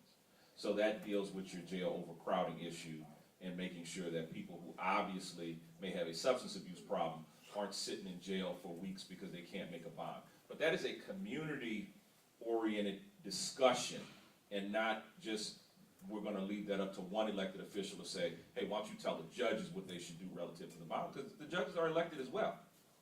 And we've got to look at the electorate and say, hey, what judges are you elected? Are you having those conversations with judges when you're electing them? Thank you, Mr. Shorty. Ms. Woodford.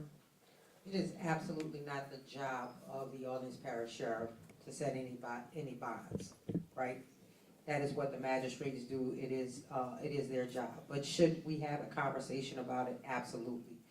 We should have all stakeholders together. That's the DA's office, the NOPD chief, the council, the mayor's administration. Look, this all has to be a collaborative effort in order for it to work.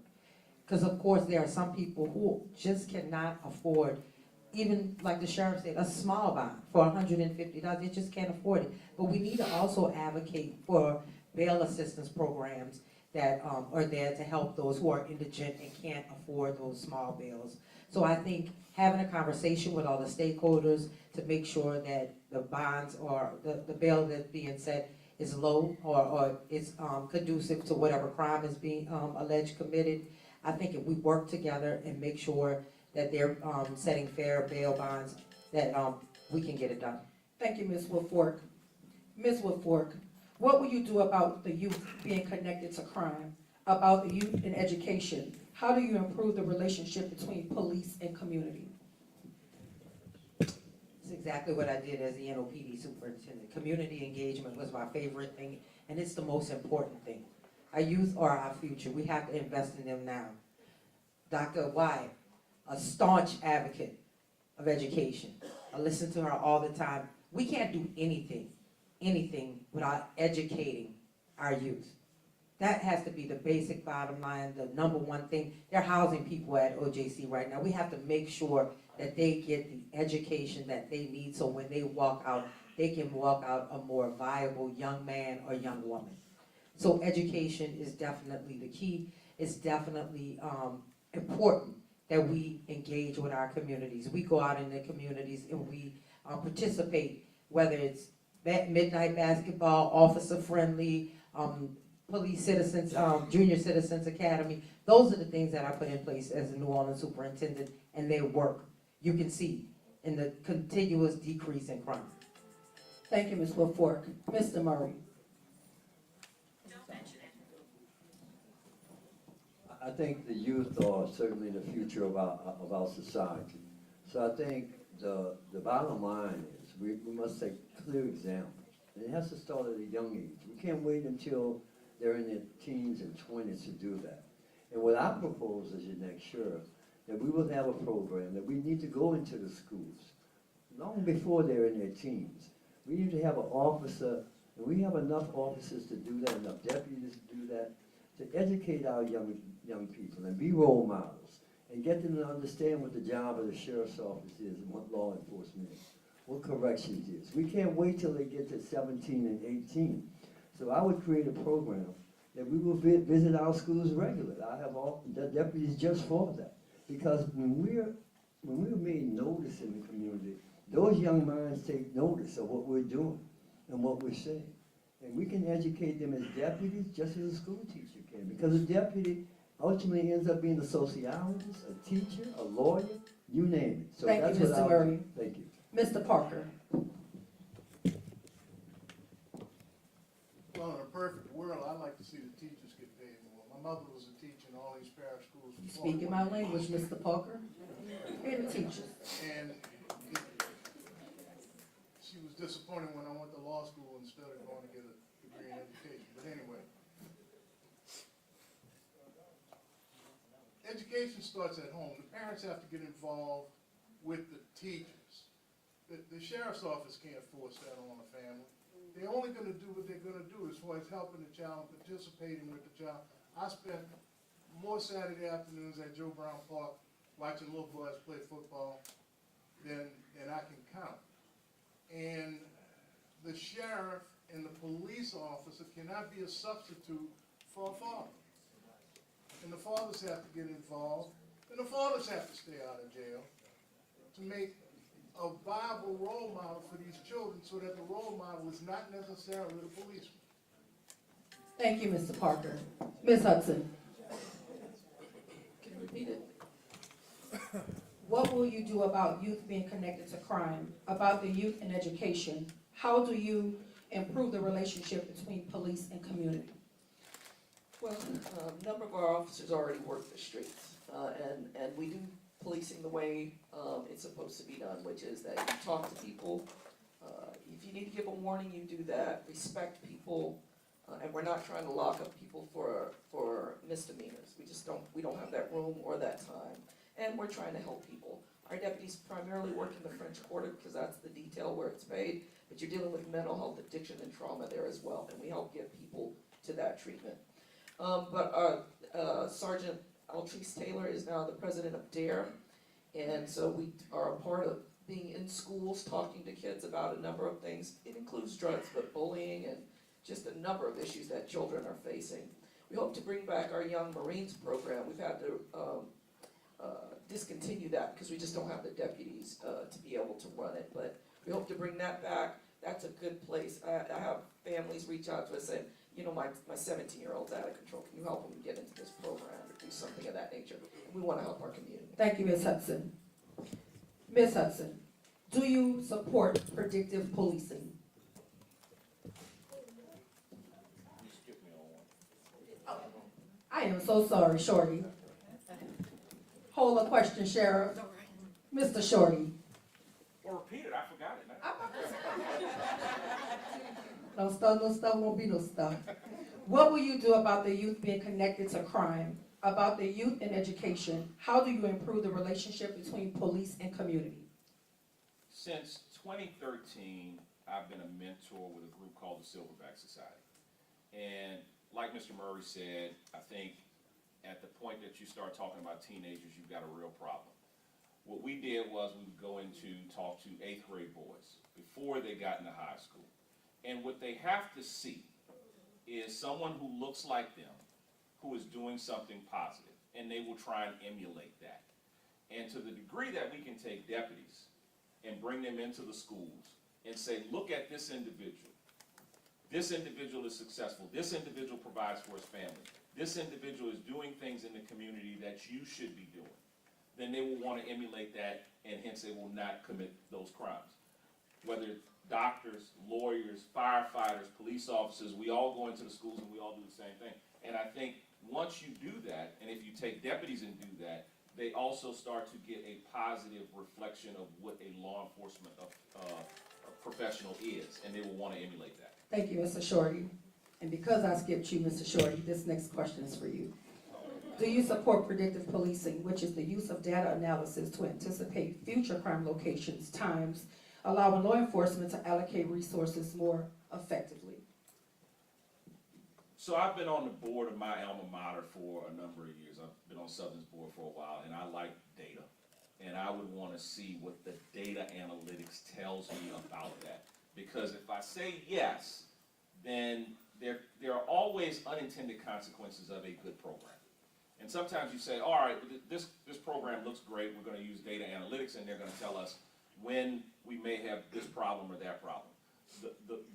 But there are always some things that we can't anticipate, and the more from around the country folks are using these types of programs, the more we can look at that and extrapolate a real response.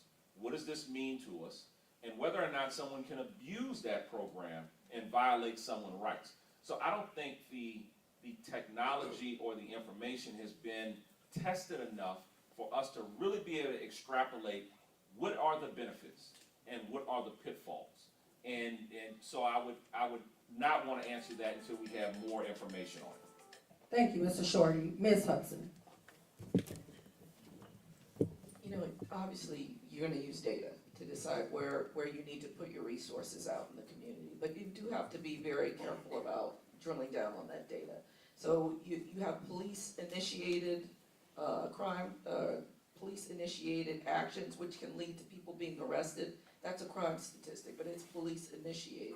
So is that community, or is that because police are looking for more in that community? So you want to not use that kind of data, but you want to use, what is our community asking us to do? Are they calling us into their community for help? What are they asking? What are their priorities for policing? So I always believe in listening to community. I believe in community leadership when it comes to policing, and you have to be very careful with the data and what type of data you're using to drive your decisions. But I think it definitely has a place. Thank you, Ms. Hudson. Mr. Parker. The jury's still out on data analytics as far as how successful a police department will be utilizing data analytics. It has its pluses and its minuses. There have been cities where they did experiments where the city was divided into 3 districts. One district used officer-initiated enforcement, the other did data analytics, and the third district had the police officers on the outskirts of the district and went into the district only when they were dispatched to do so. And what did they find? They found out that the police were making more arrests in the minority, especially Hispanic and African American data-driven areas than anywhere else. So it's a slippery slope. It's something that needs a lot more investigation and a lot more study. And that particular study found out that the area where they didn't ride around and self-initiate or initiate through data arrest had a lower crime rate than Thank the you, other Mr. two Parker. districts. Mr. Murray. I believe data analytics are great. I think when we do those comparisons, however, I think we much match it up with what the professionals are saying. I'm a person, I love to do research. And so with the research, what are the professional groups saying? What is the decision of those professional folks who do this on a daily basis? I certainly think there's a place for analytics. However, I don't believe we've gotten all the way there, because I think in this way that analytics can even be manipulated also. So I think we have to be careful about the analytics, because it can be manipulated by humans. Thank you. The listening audience has asked that you stand up. Some of them can't hear or see you in the back, but thank you, Mr. Murray. Ms. Woodford. I think predictive policing has its place, right? We used a lot of data analytics as I was the superintendent of police, and it worked in a lot of different areas for us, but it's how you use it. It's how you apply that data that you use. We used it to identify where the most crime was happening in the city, what areas. And sometimes that can be a slippery slope. You have to be careful, because you do not want to target certain neighborhoods. So it is a good tool, but it has to be used properly. You have to make sure that we're not targeting certain areas, and that we're using the information that we get on a daily basis, on a weekly basis, on a monthly basis, to make sure we're going back and analyzing it and see if that predictive policing is targeting certain neighborhoods. So I think it absolutely has its place in law enforcement, and it has been a good tool when I was a superintendent, but it does have some downfalls, some pitfalls too. Thank you, Ms. Woodfork. Ms. Woodfork, do you believe that prior work experience and your track record are necessary to be effective as a sheriff? I absolutely do.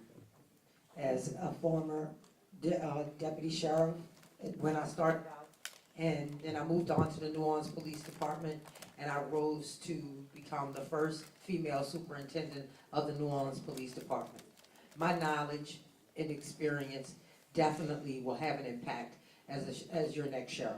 So I think, yes, your experiences, and not only my experience, but also my productivity. It took me 9 months to show a 25% decrease in violent crimes with a strategic plan that I put in place. That plan is still being used under the current administration, and crime continues to go down. So I absolutely believe what you have done to come to this point definitely matters. And I think that is why, from all of my opponents, I have the most knowledge, the most experience, and I am the most proven. I am the only one to run a large agency and been successful at it. Thank you, Ms. Woodfork. Mr. Murray.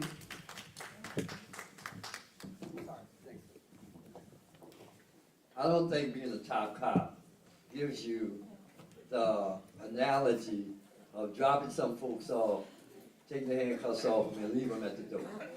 That's not what the sheriff does. We are the overseer. I don't think a retired judge can be a good overseer. I don't think a constable could be a good overseer. What they don't understand is that when you drop them at the door, we are the caretaker. Now, it doesn't matter to me how many medals someone has. What matters to me is that your next sheriff, you want them to understand, from being on both sides of the equation, I've eaten a bologna sandwich and mustard. I understand what it tastes like. It's not that bad. And I rose from there to get 2 degrees from from Concordia University and SUNO. My major was corrections. Corrections is totally different it's a different segment of law enforcement. We are the overseer.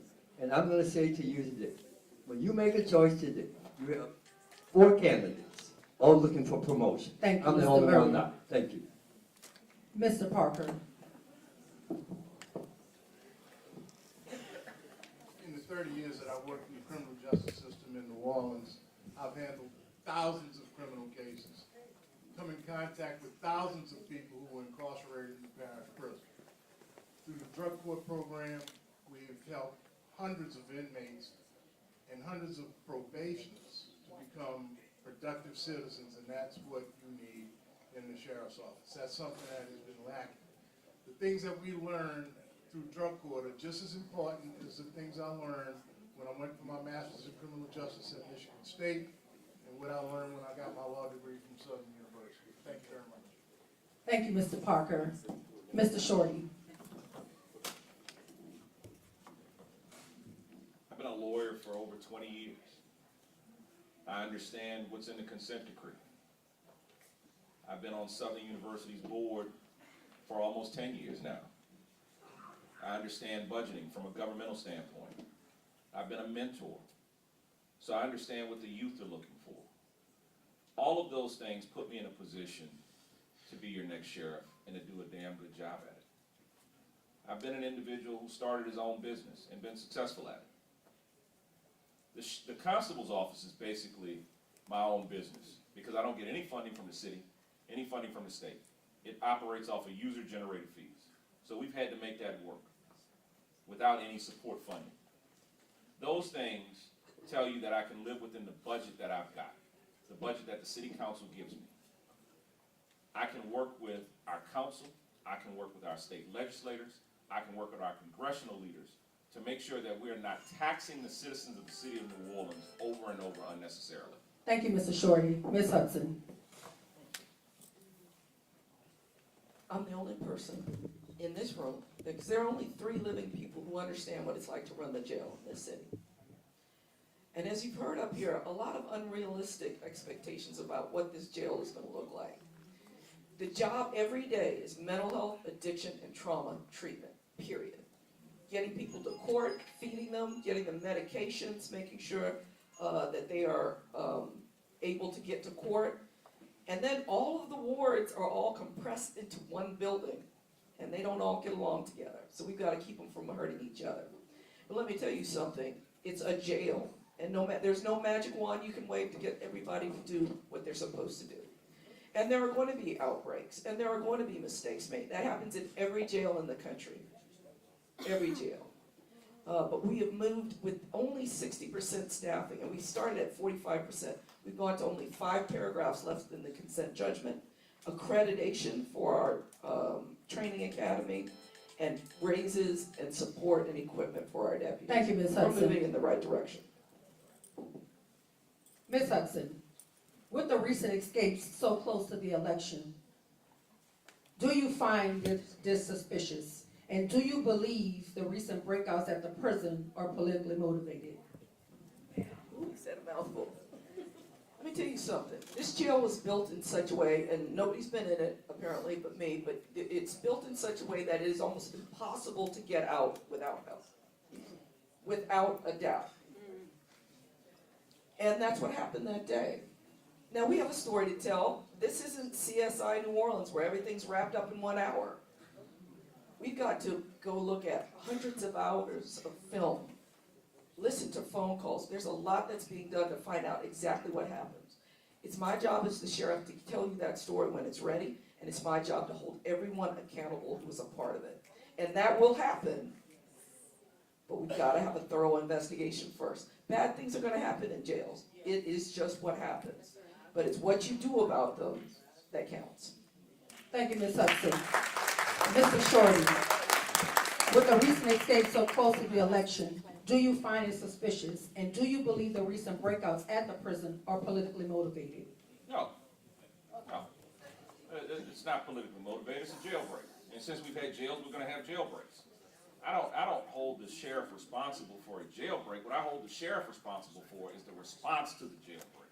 I hold the sheriff responsible for not knowing that there was a jailbreak for several hours. I hold the sheriff responsible for not informing the New Orleans Police Department that there was a jailbreak, not informing the victims that there was a jailbreak. We ask people to step up and say something. So once you step up and say something, once you get on the stand and say, that person hurt me, now we are not going to protect you and notify you that the person that you testified against, the person that victimized you, is out running out of the street. And the only way you find out is because WWL tells you. That is a disgrace. And that is something that can never happen again. Since we've had jails, we've had jailbreaks. It is the response and the lack of leadership in the response. Thank you, Mr. Shorty. Mr. Parker. We never had a jailbreak like that one. And I think it's absolutely ridiculous to insinuate that 10 guys who didn't want to be in jail, who had the keys to the doggone jail, who had help to turn the water off, did it for political basis and resources. Somebody got paid for you to believe that, and it certainly wasn't me, because I ain't got that kind of money. Thank you very much. Thank you, Mr. Parker. Ms. Woodford.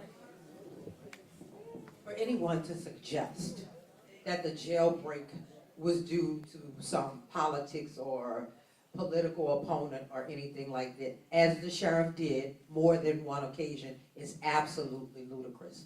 That's disrespectful to each and every candidate here, or whoever she was suggesting that did that. It really is. It's criminal is what it is. And what happened on May 16th was incompetence. It's poor leadership. It's poor management. That's what it is. Insufficient staffing. That's what happened on May 16th. So it was not politically motivated. Nobody in politics would do that. Who would even suggest that somebody did? Our sheriff. Our jail is in crisis, and it is in need of new leadership, new management. The facility needs to be evaluated from top to bottom to make sure that it is safe and secure for everybody who works there, is housed there, and lives on the outside of it. Thank you, Ms. Woodford. Mr. Murray.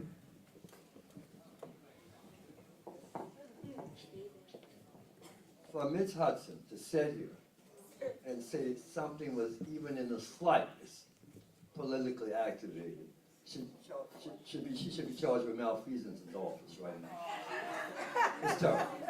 For her to say that, for her to even insinuate and play with our mindset, you the citizens, and even us as candidates, to say something was politically motivated when 10 people wanted to get over a fence. 10 people. And you know, it breaks my heart because she's a good person deep down, and I know that. I know she's a good person. But for her to insinuate it was politically motivated is totally ridiculous. And the only thing I can say to Ms. Hudson is I hope this experience has been a good one. And when you want to learn how to run a sheriff, be a sheriff at this jail, come see me at OPP. Thank you. Thank you, Mr. Murray. That concludes the questions. We will now open the floor for closing remarks. Each candidate will have 2 minutes to close. Please feel free, and within those 2 minutes, to address anything that you felt you could not address within the questions. We'll start with Mr. Murray. I certainly want to thank Step Up for giving a great presentation. You guys do this every election season. Thank you so much. To my commendable opponents, I want to say thank you guys for showing up. You've been a great audience too. I just want to say and just give you a brief. My name is Bob Murray. My number is 3 on the ballot. You can follow me on Facebook and my bio and everything like that. I know we don't have much time, but this is going to be a tough race, okay? We know what the situation is in New Orleans, and I'm saying to you, as citizens, do not be fooled again. Do not be fooled again. This is what you have. You have 4, just call them all elected officials. That's what you have. 4 elected officials, all 4. And what they're asking you for is a promotion. That's what you have. They're asking you for a promotion. Do not be fooled. None of these 4 candidates sitting here can be caretakers. They're not trained for that. I am. I'm the only candidate trained to be a caretaker. So when you look at the bios, and you're gonna look at Bob Murray, I am the only candidate in this race that can fix it. Thank you so much. My number's 3 on the ballot. Thank you, Mr. Murray. Mr. Parker. Well, ladies and gentlemen, I was the chief judge of the criminal district court. I ran the court for 18 years. To go from chief judge of the criminal district court to sheriff, it's not a promotion to me. I came out of retirement because I was just sick of seeing the direction that our city was headed in. And I hope that you can share my vision, not just for the jail, but for the city. You know, we shouldn't have to legislate common sense. And there was a tremendous lack of common sense when we had that jailbreak. But that's not the only thing that's been going on with the jail. This jail has been in trouble for years. It goes back to the guys drinking beer and shooting dope. No, there was nothing funny about that. It's sad. It's ridiculous. Inmate on inmate violence, staff on inmate violence has got to stop. And that's what the federal judge is trying to do. And that's why earlier I said, if the president would do away with this consent decree tomorrow, it would be a disaster. I'm number 4 on the ballot. My name is Julian Parker. Thank you so much. Thank you, Mr. Parker. Ms. Woodford.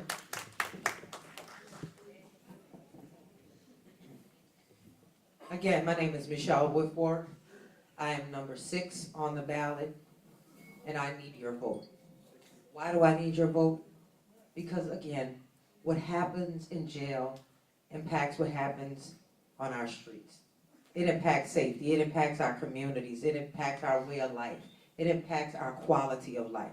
And you need a proven leader, a proven law enforcement leader who gets results. If you elect me as your next sheriff, I will promise to use my superior executive law enforcement experience, skills, knowledge, and abilities to make sure that the jail is safe for all of New Orleans. I will address manpower, recruitment and retention. I will address reunification, reentry, rehabilitation. That's the kind of sheriff you'll have if you elect me as your next sheriff. The jailbreak didn't start the problems with the Orleans Justice Center. This has been going on for a very long time.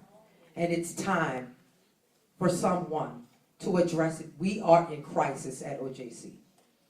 People escaping, people being raped or sexually assaulted. We don't even know if the investigations are being done because there's no transparency. What you're going to get from Michelle Woodford is transparency, accountability, and the utmost integrity, no matter what the political cost. Because this campaign is not about politics, it's about public safety. Again, I'm Michelle Woodford. I'm number 6 on the ballot. Please, I'd love to have your vote. Thank you. Thank you, Ms. Woodford. Ms. Hudson. Yeah, there is no politics in New Orleans. And it's a fun game, huh? No, not true. You know this is political, what's going on here. Sheriff's offices are political offices. That does not accuse anybody of doing anything, but you gotta understand they are political offices, and the people who work in there are political. This jail is not in crisis. Every day, people get mental health, addiction, and trauma treatment in the jail. I'm the largest provider of mental health in the state. 600 to 800 people every day getting treatment, being taken care of. With only 60% staffing, we've taken on everything. We took on Mardi Gras. We took on and saved those routes so that the city could function and helped make sure that there weren't shootings and there weren't incidents on those routes. And that's not even our main job. With only 60% staffing, and it was 45% when I got into office, we are now only 5 paragraphs at 174 away from having every single paragraph in some form of compliance. I kept all my promises. I said I would take care of our deputies with training, equipment, raises. Next thing we need is a pay plan. We need the city to support us in that. I also said I would take care of those in our custody, and we're doing that. Some of the largest classes of school in the history of the Travis Hill School, high-set education, all kinds of training going on, which is helping people to get out and not come back. And then I said modernize the jail. Data in this jail comes from a system that is, has a green screen and black prompts on it. How many learned on a system like that in the 80s? I did. So that's how old the technology is, from the 80s. I have now modernized that. We will have a new jail management system in September. But the three threats to this system are funding, because we're not getting that, which impacts staffing, because we don't have a pay plan, and then culture. Trying to change a culture that has been wrong and punitive for decades. You can't do that overnight. Thank you, Ms. Hudson. Mr. Shorty. Thank you, Step Up, for having this. This has been a wonderful forum. But what we've talked about is the jail, the jail, the jail. And that's not the sheriff's sole responsibility. Sheriff also has the responsibility to protect the courts. And we're not doing that. Sheriff has the responsibility to bring inmates to the court. We're not doing that.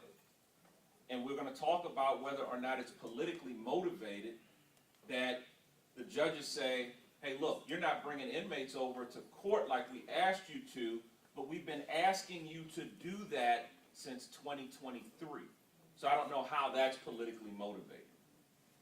The sheriff's office has to serve all of the subpoenas that come out of the civil court. We're not doing that timely. I'm a civil lawyer. I can tell you that's not happening timely. The sheriff's office is in charge of all of the foreclosures that happen in the city of New Orleans. That's not happening timely. And that impacts your ability to get a loan. So not only are you having a problem with your insurance rates and your taxes, but then mortgage companies are looking at you and saying, well, I don't know if I want to lend in that area because we can't foreclose on properties timely. None of the responsibilities of the sheriff's office are being handled well. That's not to mention the 10 people running out of the door, or the guy who got released the other day when he shouldn't have gotten released. It's obvious that we need a change. It's obvious that we've had a failure of leadership. Now, if the issue is providing educational programs, maybe we're doing that right. But that's not the responsibility. The responsibility is to protect you and to make sure that somebody's not busting out of the jail to come and conk you in your head when you've already possibly been victimized by the same people. Or worrying about whether or not they've got tablets, but not concerning ourselves with the safety of the people who are already working in there. Thank you, Mr. Shorty. I'm number 5 on your ballot. This concludes the 2025 Step Up Sheriff Forum. We would like to thank each of our candidates. Incumbent Susan Hudson, you can clap. Constable Edward Shorty. Judge Julian Parker. Police Chief Michelle Woodford. And a man that's not looking for no raise, Rob Murray. I want to say thank you guys for coming out to the forum. I want you to have blessings for safe travel. I am Dr. Ashanta White. It's been my honor to serve as your moderator. And right now, we'll hear from Pastor Manning with a closing prayer. Can we all